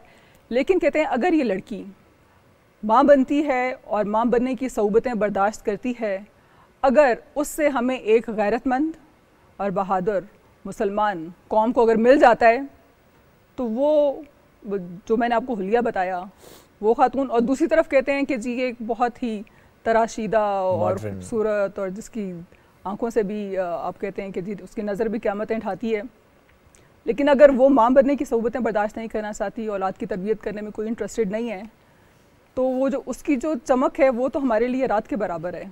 लेकिन वो जो लड़की जिसकी आंखों में शायद हल्के पड़ गए हैं रातों को जाग के, औलाद की तरबियत करके, उसका ख्याल करके, तो कहते हैं उसकी शाम तो हमारे लिए सुबह जिंदगी है। ये कितनी नई सी बात है, हमने कभी नहीं सुना है कि इकबाल ने इस तरह। लेकिन ये यकीनन सिर्फ उसी सूरत में, हम ये नहीं कह सकते कि जो खातून तराशीदा है, खूबसूरत है, तरबियत याफ्ता है, तालीम याफ्ता है, उसको वो कंडेम कर रहे हैं। बिल्कुल नहीं। इंपॉर्टेंट बात रोल की है, रोल की है। उन दोनों में से जो भी उस रोल को बेहतर तौर पे अदा कर रही है। और अल्लाह ताला ने जिस मकसद के लिए बनाया है एक औरत को, वो मकासद पूरे होते हैं। उसके दुनिया में आने का मकसद, उसकी नस्ल बढ़ाने का मकसद, फिर उसको किस तरह होना चाहिए, किस नौ इंसानी डिपेंड करती है मदरहुड पे। एग्जैक्टली। तो मदर का तहफ़्फ़ुज़ और इसकी इज्जत, इकबाल कहते हैं ये 2 चीज़ें इस्लाम है। जो माँ का एहतराम नहीं करता, देखें माँ को भी आप एम्पावर करें, उनको एजुकेट करें, उनकी तरबियत करें, क्योंकि उन्होंने उन बच्चों की अपब्रिंगिंग करनी है। तो एम्पावर इसलिए करना है कि वो अपना रोल बेहतर तौर पे अदा कर सके। बिल्कुल ठीक है। हुमैरा साहिबा, इकबाल ने अपनी माँ का जिक्र किन अल्फाज में किया अपनी शायरी में? अल्लामा इकबाल की वालिदा इमाम बीबी का जिक्र, उन्होंने उनकी वफ़ात पे ही उनकी याद में एक नज़म लिखी थी, वालिदा मरहुमा की याद में। इकबाल की तवील तरीन नज़मों में से एक नज़म है। उसमें वो यकीनन अपनी मोहब्बत का इज़हार करते हैं। उनके मरने पे कहते हैं किसको होगा अब वतन में आह मेरा इंतज़ार, कौन मेरा ख़त ना मिलने पे होगा बेकरार। इस तरह से याद करते हैं। फिर कहते हैं कि ये मेरी माँ की तरबियत थी जिसने मुझे ये चमकता हुआ एक सितारा बनाया और मेरा जो घर है काबिल एहतराम हुआ। वो वाकई अपनी माँ को उनका as a mother role play करने पे ट्रिब्यूट पेश करते हैं। I would like to quote an event from उनकी वालदा की ज़िंदगी से। वो बहुत मुझे इंटरेस्टिंग लगता है, मुझे बल्कि हैरत होती है। इकबाल अभी छोटे थे, शीरखार थे, यानी कि उनकी वालदा उनको अपना दूध पिलाती थी। उनको कहीं गुमान गुजरा कि जो इकबाल के वालिद जिस शख्स के यहाँ मुलाजिम हैं, काम करते हैं, उस शख्स की जो कमाई है उन्हें सुनने में कहीं कान में पड़ा कि वो शायद ज़रा कोई हराम है। तो उन्होंने अपने हस्बैंड से डिस्कस किया। उन्होंने कहा नहीं ऐसा कोई बात नहीं है। बहरहाल उनको तसल्ली नहीं हुई। वालदा इकबाल ने अपने बेटे को दूध पिलाना छोड़ दिया, जेवर बेचा, एक बकरी खरीदी, बकरी का दूध अपने बेटे को पिलाया। उनके लिए बहुत अहम था कि उनके बेटे के जिस्म में जो दूध जा रहा है वो हलाल हो। वो खुद तो ज़ाहिर है वो अपने मियाँ की कमाई में से खा रही थी, तो उन्होंने बेटे को दूध पिलाना छोड़ दिया। उन्होंने कहा कि जब तक कि मेरा मियाँ वो काम नहीं छोड़ देता या मेरी तसल्ली नहीं हो जाती।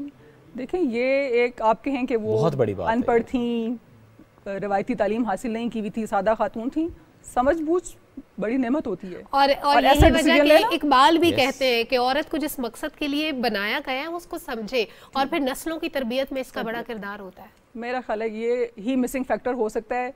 अगर किसी की भी तबाही की अगर आपने वजह तलाश करनी है तो this can be one of those factors, कि शायद ये मिसिंग फैक्टर है कि ये माओं की भी सही तरह से टेक केयर नहीं की गई, उनका तहफ़्फ़ुज़, उनका एहतराम, उनकी तालीम, उनकी ज़रूरियात, उनकी एम्पावरमेंट सही तरह से नहीं की गई कि वो पलट कर अपना रोल बेहतर तौर पे अदा कर सकती हैं।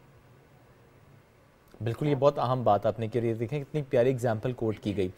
अच्छा, फ़ारसी में जो उन्होंने नाज़न का जिक्र किया उसका कॉन्टेक्स्ट क्या था? वो वही था जो मैंने आपको 2 लड़कियों का कंपैरिजन बताया। ये पॉइंट वो रमूज़े बेखुदी में ठीक है और वो दोनों लड़कियों का जिक्र कहते हैं। वो कहते हैं कि ताबे उ अज, वो कहते हैं यानी कि उसकी जो चमक धमक है वो मगरिब से है, ठीक है, उसका जाहिर तो जन है, आप उसे देखेंगे कि वो औरत है, लेकिन उसका जो बातिन है, उसका बातिन नाज़न है।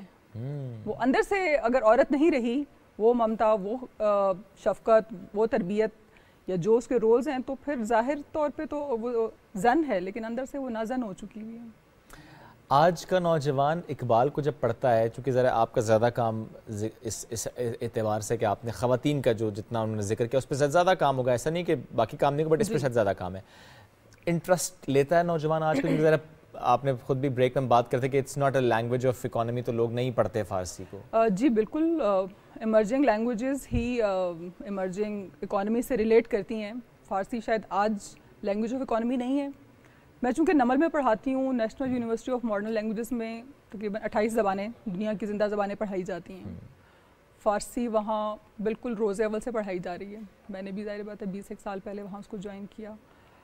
अगर आपने नंबर ऑफ़ स्टूडेंट्स से काउंट करना है किसी भी चीज़ की क्वालिटी को, अगर आप उसकी क्वांटिटी से अगर आप रिलेट करना शुरू कर देंगे तो फिर शायद आपको मायूसी हो।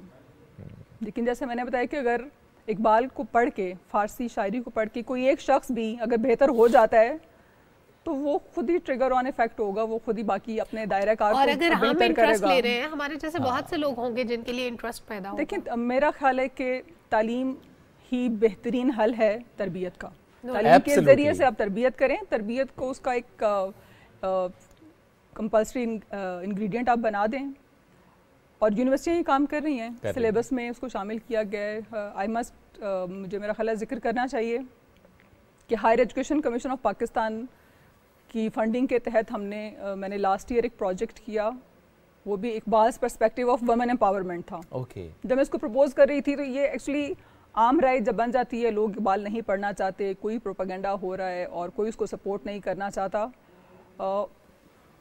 उसका बहुत बात का चर्चा है। जब मैंने प्रपोज किया था उन्होंने कहा कि ऐसा प्रपोजल कौन आजकल इकबाल को पढ़ेगा। वो प्रपोजल सेलेक्ट भी हुआ, उसको HEC ने फंड भी किया, हमने उस पर प्रोजेक्ट भी किया, उसके तहत हमने एक टेक्स्ट बुक बनाई। जहाँ तालीम की बात करते हैं तो इकबाल को बड़ा गिला है एजुकेशनिस्ट से। उन्हें लगता है कि जो एजुकेशन है वो कोई एब्सोल्यूट सिस्टम नहीं है, it should be need based. आप आइडेंटिफाई करें आपकी सोसाइटी की क्या ज़रूरत है, वो तालीम आप अपने लोगों को दें। रवायती अंदाज नहीं होना चाहिए, यानी कि इंक्लूसिव सब कुछ पढ़ाने और हर चीज़ के पीछे चल पड़ने की ज़रूरत नहीं है। आप पहले देखें कि आपको क्या चाहिए और कितना सही कॉन्सेप्ट है ये। तो वो ये भी कहते हैं कि जब आप कहते हैं कि औरत की तरबियत करें तो फिर बच्चियों के लिए कहते हैं कोई आप स्पेसिफिक करिकुलम बना लें, जो कि अभी तक नहीं बना है। हमने भी बहरहाल खैर वो जो करिकुलम डिज़ाइन किया है वो भी ख़ास सिर्फ लड़कियों के लिए नहीं है, वो department of women and gender studies के लिए हमने एक कोर्स डिज़ाइन किया है जो है Iqbal's perspective of women empowerment. क्योंकि एजुकेशन सिस्टम में दुनिया जहान के फ़िलासफ़ीज़ और थॉट्स और स्कूल ऑफ थॉट्स पढ़ाए जा रहे हैं, लेकिन हमारा इंडिजिनस पर्सपेक्टिव, लोकल पर्सपेक्टिव उसमें नहीं था।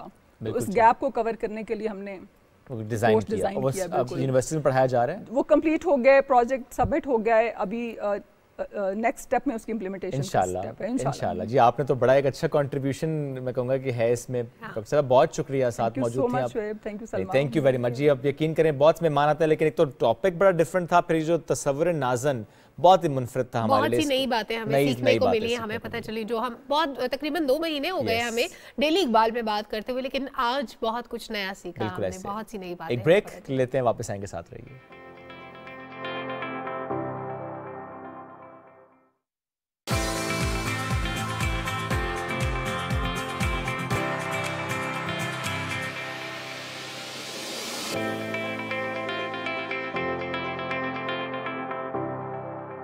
सोशल मीडिया के जरिए, इंटरनेट के जरिए किस तरह लोगों की इज्जतें उछाली जा रही हैं, किस तरह बोहतानबाजी की जा रही है, किस तरह इल्ज़ाम तराशी की जा रही है, बिला तहकीक किसी खबर को फैला देना। रसूल खुदा अलैहिस्सलाम ने फरमाया उस शख्स से बड़ा झूठा कौन हो सकता है जो किसी खबर को बगैर तहकीक के सुने सुनाए मुआशरे में फैला दे। और इस वक्त नेट के जरिए और सोशल मीडिया के जरिए ये तूफान बदतमीजी बपा है, और इससे न सिर्फ नौजवान नस्ल हमारी तबाह होती नजर आ रही है, बल्कि ख़ानदानी जो निज़ाम है वो भी नाजरीन तबाह हो रहा है। और नौजवान बच्चों और मेरी बेटियों, अगर आप अपना मुस्तकबिल तबाही से बचाना चाहते हैं तो खुदारा नेट को ज़रूरत के लिए और नेट को मुफीद और खैर के लिए इस्तेमाल कीजिए।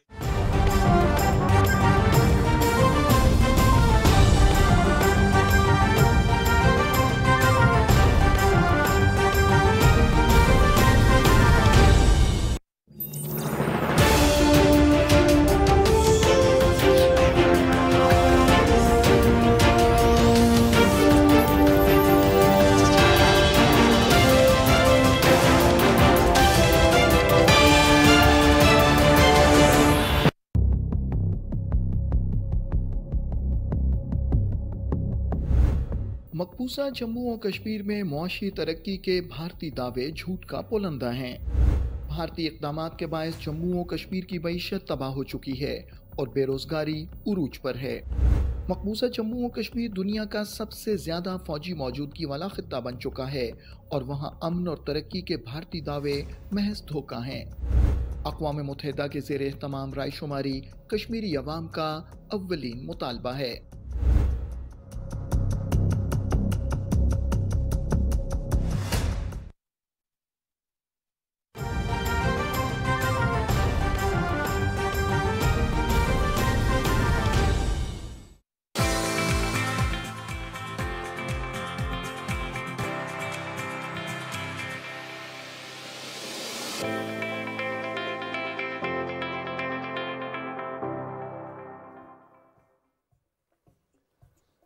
Welcome back after the break. जनाब, आज सुबह पाकिस्तान में बड़े खास मेहमान हैं। एक झलक दिखाई है आपको, पियानो यहाँ आ चुका है, म्यूजिक की आवाज़ कुछ कुछ आ रही है, तसल्ली से सुनाएंगे आपको। एहतमाम किया है खास, बसारत से महरूम है लेकिन अपनी इस कमज़ोरी को उन्होंने अपनी ताकत बनाया है। वीकनेस को स्ट्रेंथ कैसे बनाना है कोई हारून करामत से सीखे।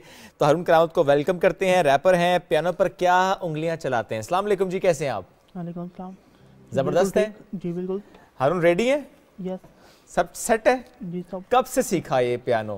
ये मैंने 12 साल हो गए। 12 साल हो गए। 2011 से स्टार्ट किया था तो तकरीबन 2 साल बाद टीचिंग स्टार्ट कर दी। अच्छा, सिखाते भी हैं? जी। Very nice. और आपके कितने स्टूडेंट्स अभी तक जो आपसे सीख रहे हैं? जो अभी सीख रहे हैं कंटिन्यूस क्लासेस चल रही हैं इसमें तो तकरीबन 2-3 है क्योंकि ज़्यादा स्टूडेंट्स मैं नहीं रखता हूँ एक टाइम पे ना। ओके, कहाँ सिखाते हैं? अकेडमी में HPR म्यूजिकल अकेडमी। ओके, कहाँ पे है ये रावलपिंडी। अच्छा, क्या सुनाएंगे? हम बातें तो साथ साथ करेंगे, जरा सुनते भी है ना कुछ। ये रैप सॉन्ग। ओके।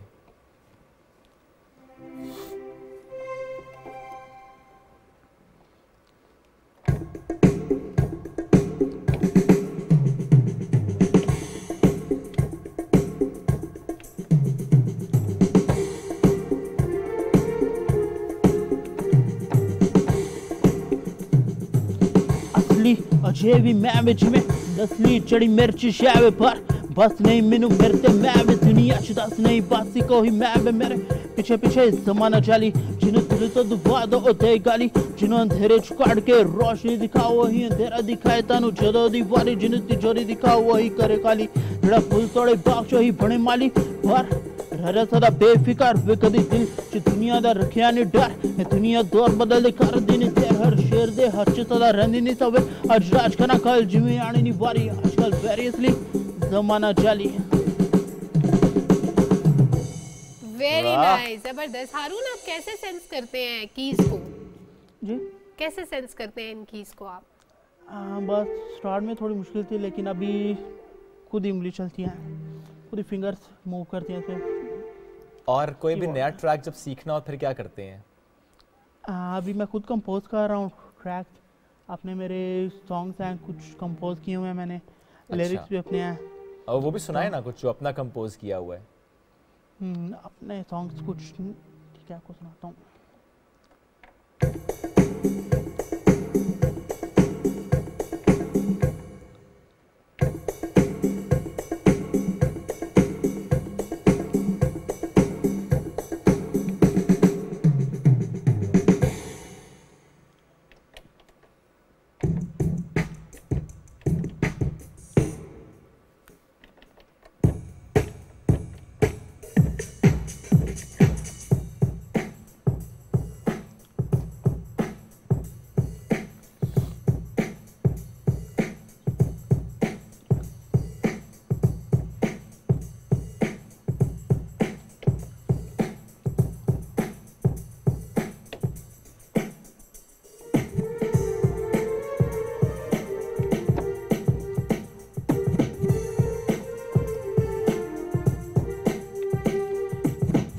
दखियां बिच जड़ के पूरी यार चाहे तेरी गलती ने बड़े नोट यारा दे मैंने देखे सी पर यार नोटां दी तेरे वर्गी नहीं दिलदार नवे जे रख ले दिल च तू लैंडलॉर्ड सही पर साले रेफरेंस नहीं दुनिया तो डर दे तेरा पुछ दे नहीं हाल कर दे नाल होवे इन टच तेरे नाल नहीं अरे ते बार ना ते सोनिए तू करे ने कर जे एक नाइट शॉट दा करे वाले भंगू ऑन रोड तेनु चढ़ जे करे वाले भंगू ऑन रोड तेनु हो गई दिन चार दे यार दी दीवानी कर तू चुनियां बिताइयां कर दे नाल जिदे तूने मेनू लगदा नहीं यार कर दिल च तू गार्ड फाइन लगदा नहीं यार कर दिल च तू गार्ड फाइन एचपी हियर वाह एचपी हियर जबरदस्त। और कितने बच्चों को सिखा चुके हैं अब तक? अभी तक 18 से 20 बच्चों को। अच्छा, तो वो बच्चे जो नहीं देख सकते क्या उनको सिखाते हैं या किसी को भी सिखाते हैं? नहीं, नॉर्मल। ओके, यानी अगर मैं और शेब चाहें तो हमें भी सिखाएंगे? जी बिल्कुल। कितना वक्त लग जाएगा हम जैसे जाहिलों को सीखने में? बस फोकस करेंगे तो 4 से 5 माह। अच्छा, आपका ये जो रैप सॉन्ग था ये लिखते भी आप खुद हैं या मतलब जी खुद लिखता हूँ मैं, मेरी अपनी लाइफ स्टोरी लिखता हूँ उसमें। और कितना टाइम म्यूजिक को देते हैं दिन में? हाँ, दिन में 18 से 20 घंटे की तो ड्यूटी की है मैंने म्यूजिक के ना। 18-20 घंटे? हाँ जी। तो 18 से 20 घंटे में रूटीन क्या होती है? बस मॉर्निंग टाइम स्कूल जॉब है मेरी, म्यूजिक टीचिंग स्कूल में 3 से 4 स्कूल विजिट करता हूँ सुबह 8 से 11 बजे तक। ओके। उसके बाद फिर मॉल्स में। हाँ जी। और तो कैसे मैनेज करते हैं इस रूटीन को? Who is your supporting member? My mother. Okay, she's always with you? Yes. Mother सबसे ज़्यादा सपोर्ट करते हैं मुझे। Okay. म्यूजिक सीखने से अभी तक स्टार्टिंग से। अपना शौक था म्यूजिक का? जी, अपना शौक था। हारून, कभी मुश्किल पेश आती है म्यूजिक में या प्रोफेशनल लाइफ में? इस टफ रूटीन में? नहीं, स्टार्टिंग में तो मुश्किल थी लेकिन ऐसा ऐसा मैनेज कर लिया ने सामने। तो सबसे ज़्यादा मदर सपोर्ट करती हैं, बस उनकी वजह से आज सक्सेसफुल हूँ मैं। Very nice. तो आप फ्यूचर अपना म्यूजिक में ही बनाना चाहते हैं? आप इसको कंटिन्यू करना चाहते हैं? जी बिल्कुल। म्यूजिक से इतना खास लगाव क्यों है आपको? हाँ, वो तो मुझे नहीं पता लेकिन बचपन से ना, बहुत छोटा था मैं तब से म्यूजिक से ना अटैचमेंट है काफ़ी था। आपकी फैमिली में और बहन भाइयों को भी म्यूजिक का शौक है या सिर्फ आपको? नहीं, सिर्फ मुझे है। और कब स्कूल के अलावा जिसमें आप जरा एज अ म्यूजिक टीचर जाते हैं, मॉल्स में जाते हैं, स्टूडियो में सीखते हैं, स्टूडियो भी है HRP, इसके अलावा कभी कोई कॉन्सर्ट अटेंड किया आपने वहाँ पर एज ए पियानिस्ट? नहीं, अभी कुछ दिल करता है? नहीं दिल करता। नहीं। और पियानो के अलावा कोई म्यूजिक इंस्ट्रूमेंट बजाने का शौक है आपको? जी था, तबले का शौक था मुझे ना। आपने कभी ट्राई किया? नहीं, ट्राई नहीं किया मैं। अब शौक खत्म हो गया तबले का, पियानो के साथ जिंदगी गुजारनी है? हाँ जी, बस जब से पियानो मिला उसके बाद फिर तबले का शौक खत्म हो गया। यानी पियानो आपने खरीदा अपने शौक से, आपको तोहफे में मिला? मामा ने गिफ्ट किया। Very nice. तो यानी मामा चाहती थी कि आप पियानो ही बजाएं। मामा को आता है वैसे बजाना? नहीं। उन्हें नहीं सिखाया आपने? नहीं, मुझे मामा ने टीचर ढूंढ के दिए थे लेकिन मामा को बजाना नहीं आता। ओके। और कभी ऐसा होता है फैमिली गैदरिंग्स में, बस जी आज तो हारून आप ही पियानो ही बजाएं? हाँ जी, ऐसा कुछ था कुछ 5-6 साल पहले। अच्छा, अब आप कहते हैं टाइम नहीं है? नहीं, अब रैपिंग। अब और रैप के अलावा और कोई जॉनरा नहीं टच करते आप? नहीं, रैप एंड म्यूजिक। चले, वैसे बिल्कुल ठीक है हारून, बड़ा ज़बरदस्त आपसे बात करके लगा। एक ब्रेक की तरफ बढ़ने के, ब्रेक पर जाने से पहले मैं चाहूँगा कि कुछ और हम सुनते जाते हैं ब्रेक पर। हारून, क्या सुनाएंगे जाते जाते? Rap songs. ओके।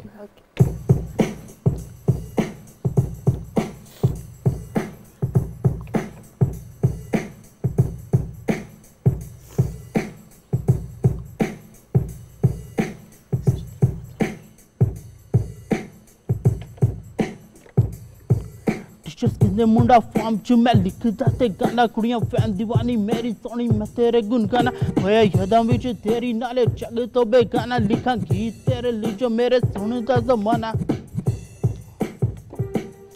मैं छोड़ा यार तेरी भीड़ न कलम सच बोल देने, लफ्जां च मेरे पल खास सिरे जोड़ देने, गीत मेरे दिल विच छुपे राज सारे खोल देने, दुनिया च HP यार मैनू बोल देने।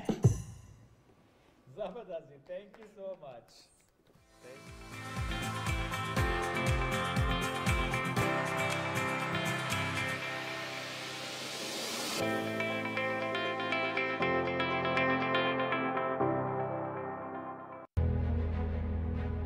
गुफ्तगू सियासी हो या गैर सियासी, बात हो कौमी मफाद की या रियासती इस्तेहकाम की, मौजू मईशत हो या सियाहत व सकाफत, या हो खेल का मैदान, खैर की आवाज उठनी चाहिए मिंबर व मेहराब से। एक दूसरे को मुखातिब करना होगा अदब और आदाब से।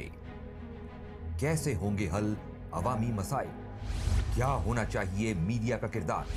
देखिए चौथा सुतून जुमा, हफ्ता और इतवार, सिर्फ PTV न्यूज पर।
Welcome back after the break. Programme के इस आखिरी हिस्से में हम बात करेंगे सेहत की। जब बात सेहत की तो आज मैं पिक किया high blood pressure.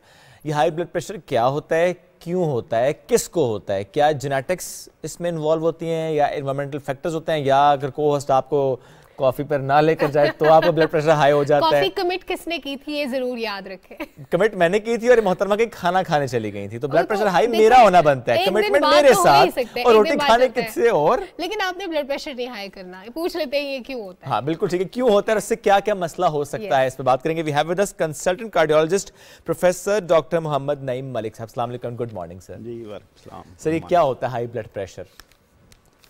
High blood pressure वो होता है जो शायद इस वक्त मेरा हो रहा होगा। वजह हम तो इतने प्यारे लोग हैं। Anxiety, apprehensions. अच्छा अच्छा। एनीवे टू डॉक्टर्स भी घबराते हैं। Thank you very much for inviting me to this programme. High blood pressure it is called a silent killer. If you don't treat it, अगर आप इसका ख्याल ना रखें, आप इसकी एहतियात ना करें, तो अल्टीमेटली इट किल्स यू। अच्छा, अब वो क्या होता है ब्लड प्रेशर? हर बॉडी का एक ब्लड प्रेशर होता है। बच्चे का भी होता है, बड़े का भी होता है। और बच्चों का कितना होता है? बच्चा जब पैदा होता है ना तो उसका ब्लड प्रेशर बहुत लो होता है, लाइक 80-50, 90-60। फिर एज द एज ग्रोज तो वो प्रेशर आहिस्ता आहिस्ता बढ़ना शुरू हो जाता है। लेकिन ये कहा जाता है कि अगर आपका ब्लड प्रेशर 120/80 या इससे कम है तो ये ऑप्टिमम ब्लड प्रेशर है। ऑप्टिमम का मतलब ये है कि इतनी ही रिक्वायरमेंट है, यही ज़रूरत है आपकी बॉडी की कि आपका ब्लड प्रेशर इतना रहे। लेकिन एक फिक्स्ड फिगर नहीं है, एक रेंज है। अगर 2 या 2 से ज़्यादा मुख्तलिफ मौक़े पर किसी इंसान का, एडल्ट का या किसी का भी प्रेशर 140/90, 140 और सिस्टोलिक और 90 डायस्टोलिक से अगर 2 या 2 से ज़्यादा मौक़े पर रिकॉर्ड हो गया तो इट मीन्स के वो शख्स हाई ब्लड प्रेशर का मरीज़ है। अच्छा, सिर्फ 2 बार रिकॉर्ड होने से? जी। और सर डिस्टोलिक जो है अगर ये ज़्यादा रिकॉर्ड हो, 120/100 है या 130/110 है, तो ये जो नीचे होना चाहिए ब्लड प्रेशर 80, इसके बढ़ने की क्या वजह होती है? एक तो हाई ब्लड प्रेशर हम कंसिडर करते हैं जो 120 होना चाहिए, 140 होगा, इससे अबव होगा, लेकिन जो 80 होना चाहिए उसके बढ़ने की रीज़न क्या होती है? रीज़न वही होती है, वो डायस्टोलिक हाइपरटेंशन होती है। ठीक। रीज़न ये हमारी जेनेटिक्स में होती है, हमारे किसी बुजुर्ग को ब्लड प्रेशर होता है। दोनों इक्वली डैमेजिंग है? ओ यस, इक्वली डैमेजिंग है, लेकिन जो सिस्टोलिक है वो ज़रा ज़्यादा डैमेजिंग है। जो ज़्यादा कॉम्प्लिकेशंस होती हैं वो सिस्टोलिक हाइपरटेंशन के साथ होती हैं। ओके। अच्छा सर, जिस तरह आपने कहा 2 बार भी अगर आपका 140 रिकॉर्ड हुआ है तो इसका मतलब है कि now you are a high blood pressure patient, आपको ब्लड प्रेशर का मरज़ लाहक है। अब उसके लिए ज़िंदगी भर मेडिकेशंस होती हैं?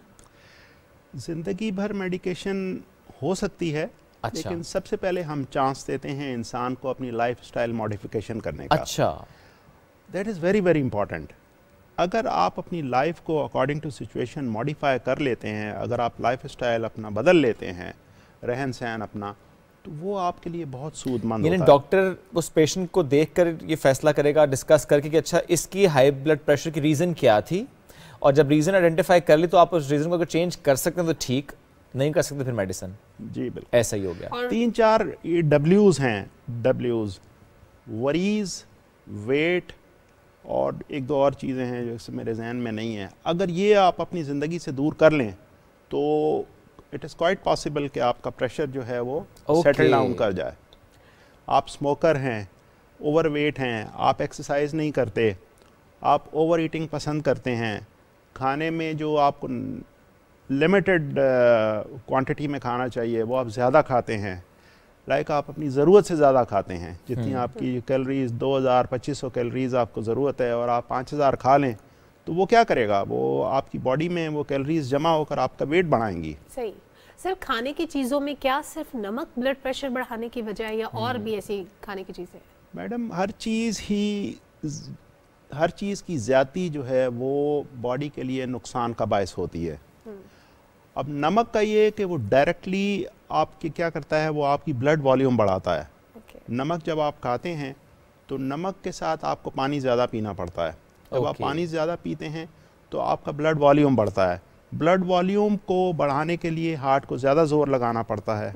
तो ब्लड वॉल्यूम वैसे ही बढ़ने से आपका कार्डियक आउटपुट जो है वो बढ़ जाता है, उससे सिस्टोलिक हाइपरटेंशन हो जाती है। अच्छा सर, एक्सरसाइज का भी आपने जिक्र किया, सॉरी आपकी बात अधूरी रह गई, से भी मुकम्मल कीजिएगा। मेरे जहन में ये सवाल आ रहा है कि बहुत से लोग जो हार्ट पेशेंट्स होते हैं उनको स्पेशली ये कंसर्न होता है कि अगर वो एक्सरसाइज करेंगे उनका ब्लड प्रेशर एक्टिविटी से बढ़ेगा, वो अपनी बॉडी को रेस्ट देना चाहते हैं, तो एक्सरसाइज करना और ब्लड प्रेशर, ये दोनों चीज़ें एक दूसरे को कैसे बैलेंस करती हैं? आपने बात की हार्ट के मरीजों की, हम इनको 2 कैटेगरीज में डिवाइड कर लेते हैं। एक आम आदमी with exercise and a cardiac patient with exercise. जो एक आम आदमी है वो तो आहिस्ता आहिस्ता अपनी एक्सरसाइज को किसी भी हद तक बिल्डअप कर सकता है, ले जा सकता है। सही। लेकिन एक दफ़ा डॉक्टर से चेकअप ज़रूरी है ताकि वो उसका ब्लड प्रेशर वगैरह चेक करके तसल्ली कर ले कि ये कोई खुदा न खास्ता कोई प्रॉब्लम नहीं है। ओके। और ये याद रखें कि स्टेमिना आहिस्ता आहिस्ता बढ़ाया जाता है। बिल्कुल। एकदम से आप जो है ना वो स्प्रिंट पे नहीं आ जाते आप। पहले आप ग्रेजुअली वॉक शुरू करते हैं, फिर उसको ब्रिस्क वॉक पे लेते हैं, फिर अगर आपने जॉगिंग करनी है, रनिंग करनी है तो आप कर सकते हैं, प्रोवाइडेड कि आपकी बॉडी अलाउ करती है। जहाँ तक बात है मरीज़ों की, हार्ट पेशेंट्स की बात है, वो अपने डॉक्टर के मशवरे से चलेंगे। डॉक्टर जब इजाज़त देगा तब वो अपनी वॉक स्टार्ट करेंगे, जितनी इजाज़त देगा। Usually we start with 10 minutes. 10 minutes के हम आहिस्ता आहिस्ता कहते हैं कि आपने हल्की हल्की आपने चहलकदमी करनी है। एक दिन छोड़कर 1 मिनट बढ़ाना है, एक दिन छोड़कर 1 मिनट बढ़ाना है, till you come up to 40 minutes. Right. लेकिन इस दौरान खुदा न खासा प्रॉब्लम होती है तो कट डाउन करके वापस आ जाएं और डॉक्टर से कंसल्ट करें। यानी this word exercise is not fit for everyone. जो हार्ट पेशेंट्स है वो पहले डॉक्टर को कंसल्ट करें, कितनी एक्सरसाइज रिक्वायर्ड है, कौन सी एक्सरसाइज कर सकते हैं, कार्डियो कर सकते हैं नहीं, ये सब कुछ कंसल्टेशन के बाद। एग्जैक्टली। आप अपने डॉक्टर से, specially when you are above 40, तो फिर तो आपको ज़रूर अपने डॉक्टर से मशवरा करके फिर एक्सरसाइज का प्रोग्राम अपना स्टार्ट करना चाहिए। बिल्कुल ठीक है। वो पेशेंट्स जो कि ज़िंदगी भर की मेडिकेशंस पर होते हैं ब्लड प्रेशर को कंट्रोल करने के लिए, उनमें से कुछ गलती ये करते हैं कि अच्छा आज मेरे तो ब्लड प्रेशर अब कंट्रोल है, ठीक है, बस मेडिसिन नहीं लेता। ये कैसा रवैया होता है? ये इंतहाई गैर जिम्मेदार रवैया है और ये अल्टीमेटली नुकसान का बायस बनता है। जब आपने कोई भी चेंज करनी है आप डॉक्टर के पास तशरीफ़ ले जाएं। वो डॉक्टर आपको एडवाइस करेगा कि ये मेडिसिन कम कर लें या बढ़ा लें, या बिल्कुल जो भी करना है आप वो डॉक्टर बताएगा। Don't play with your health and life. और सर एक चलते फिरते सेहतमंद इंसान को किस वक्त अपना ब्लड प्रेशर चेक करना चाहिए? सेहतमंद इंसान को अगर 3 महीने में एक दफ़ा कर ले तो that is more than enough. Okay. और कभी सर दर्द वगैरह फील कर रहे हैं? यस, करना चाहिए, स्पेशली अगर किसी के ख़ानदान में हाइपरटेंसिव पेशेंट्स हैं। वैसे ब्लड प्रेशर चेक करने का जो टाइम होता है वो अर्ली मॉर्निंग होती है। अर्ली मॉर्निंग का जो टाइम होता है वो दिल के मरीज़ों पे भारी होता है। अच्छा। लेट नाइट से अर्ली मॉर्निंग तक, और एक दफ़ा अपने काम काज से फारिग होकर फिर उस वक्त एक दफ़ा चेक करना है। और सर अर्ली मॉर्निंग अगर कोई हार्ट पेशेंट नहीं है और उसका ब्लड प्रेशर बहुत हाई है सो के उठते ही, तो उसके पीछे क्या कॉजेज हो सकते हैं? यूजुअली ये जो अर्ली मॉर्निंग का जो टाइम होता है ना, लेट नाइट 2-3 बजे के बाद से लेकर सुबह 10 बजे तक का, जैसे मैंने अर्ज़ किया कि majority of the heart attacks या स्ट्रोक्स वो इस वक्त होते हैं। बॉडी सोने का मकसद क्या है? नींद जब आप करते हैं, एक तो आपके लिए सूथिंग इफ़ेक्ट है, कंफर्टिंग इफ़ेक्ट है। दूसरा, दिन भर काम करने से दिमाग में और बॉडी में कुछ चीज़ों की कमी हो जाती है। जब आप सोते हैं तो अल्लाह पाक ने निज़ाम रखा हुआ है कि वो रिप्लेनिश हो जाती हैं, दोबारा रिकॉन्स्टिट्यूट हो जाती हैं। उसमें से चंद एक चीज़ें ऐसी हैं जो दिल को तेज़ चलाती हैं, लाइक एड्रेनलिन। वो दिल की धड़कन को तेज़ करती हैं और वही ब्लड प्रेशर बढ़ाती है, और ब्लड प्रेशर बढ़ने से और दिल की धड़कन बढ़ने से हार्ट पे स्ट्रेस आता है।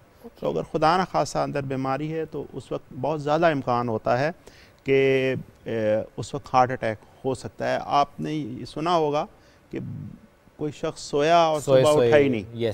सुबह उठा ही नहीं, तो यही होता है, नींद में ही हार्ट अटैक होता है और वो अल्लाह को प्यारे हो जाते हैं। बिल्कुल ठीक। तो ये यहाँ मैं एक बहुत ज़रूरी बात मैं कहना चाहता हूँ, ये जो फजर की नमाज अल्लाह पाक ने रखी है, वैसे तो अल्लाह पाक की हर बात में हिकमत है, लेकिन ये जो फजर की नमाज है ये एक्सीलेंट नमाज है।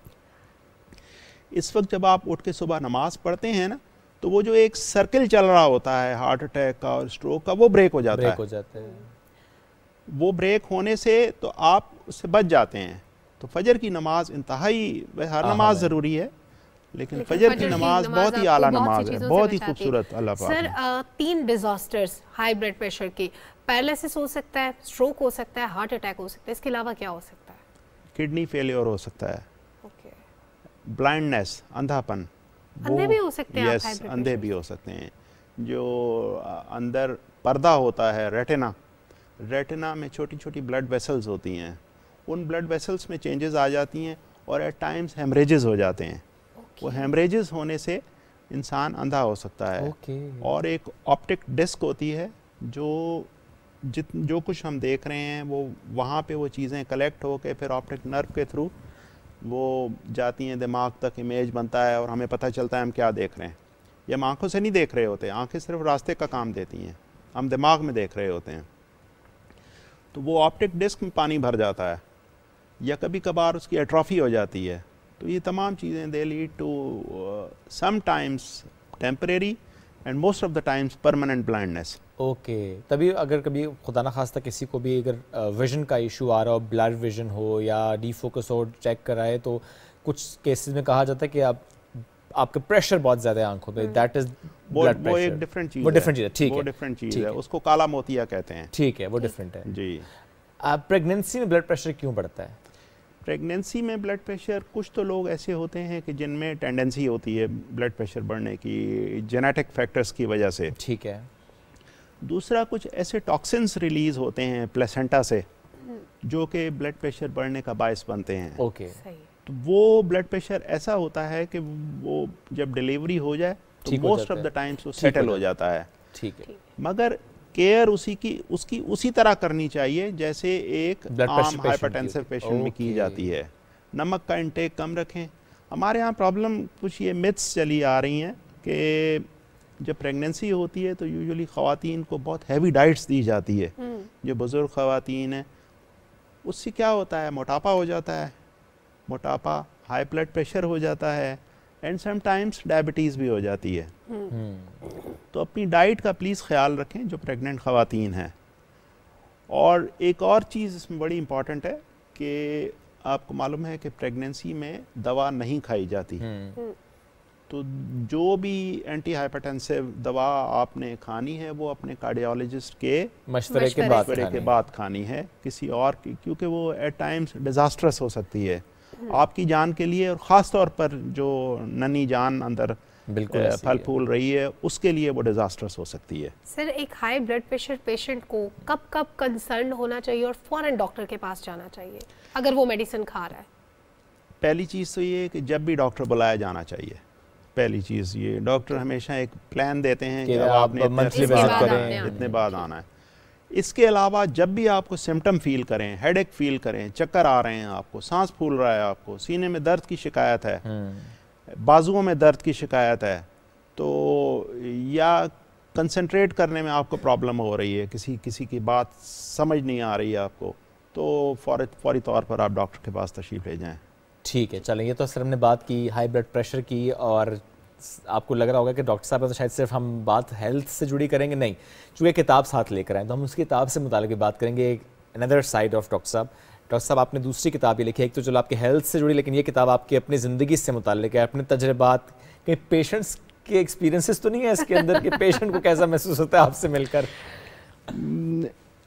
कहते हैं हर इंसान के अंदर उसकी शख्सियत के बहुत से परतौ होते हैं, बहुत सारे उसके रुख होते हैं, तो वो डिपेंड करता है कि आप अपने ज़िंदगी के किस रुख, शख्सियत के किस रुख पर आप काम कर रहे हैं। ठीक है, अगर आप उसको जिला बख्शेंगे तो वो चीज़ ज़रूर निखर कर सामने आती है। तो एक छोटी सी कोशिश मैंने भी की थी।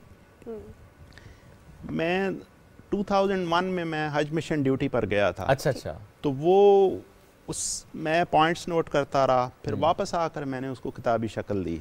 सर, अगर ये दिखा भी दें बुक, ये यादों के झरोखे। यस, इसमें कौन सी यादें बंद है सर? इसमें एक तो मैंने अर्ज़ किया कि जो हुजाजे कराम की खिदमत की, जी, जो मैंने वहाँ ड्यूटी दी, मैंने हज भी किया, और जो मैंने देखा वहाँ पर, जो कुछ मैं वहाँ महसूस करता गया, और यकीन कीजिए इसमें बहुत कुछ है। लोगों ने हज के बारे में बहुत सी बुक्स लिखी हैं, लेकिन जिन लोगों ने इसको पढ़ा है उन्होंने वाकई पसंद किया है कि ये एक मुख्तलिफ़ किस्म की बुक है। कोई एक वाक़या जो शेयर करना चाहें जो हज से जुड़ा हो, जो इसमें हिस्सा हो इस किताब का? हम लोग जब ड्यूटी पे होते थे, 8 घंटे की ड्यूटी होती थी, और 8 घंटे में 250 से 300 मरीज़ हम एक डॉक्टर देखता था। 250 से 300 पेशेंट्स, क्योंकि बहुत बड़ी तादाद में वहाँ पे लोग जी बिल्कुल। तो एक दफ़ा मैं बैठा हुआ था ड्यूटी पर, तो एक बुज़ुर्ग आए। बुज़ुर्ग यूँ लगता था जैसे मजबूरन आए हैं ना, तो मैंने पूछा कि बाबा क्या बात है, खैरियत है? कि बस बेटा वो बच्चों ने ज़बरदस्ती भेज दिया है, बीवी मेरी फौत हो चुकी है।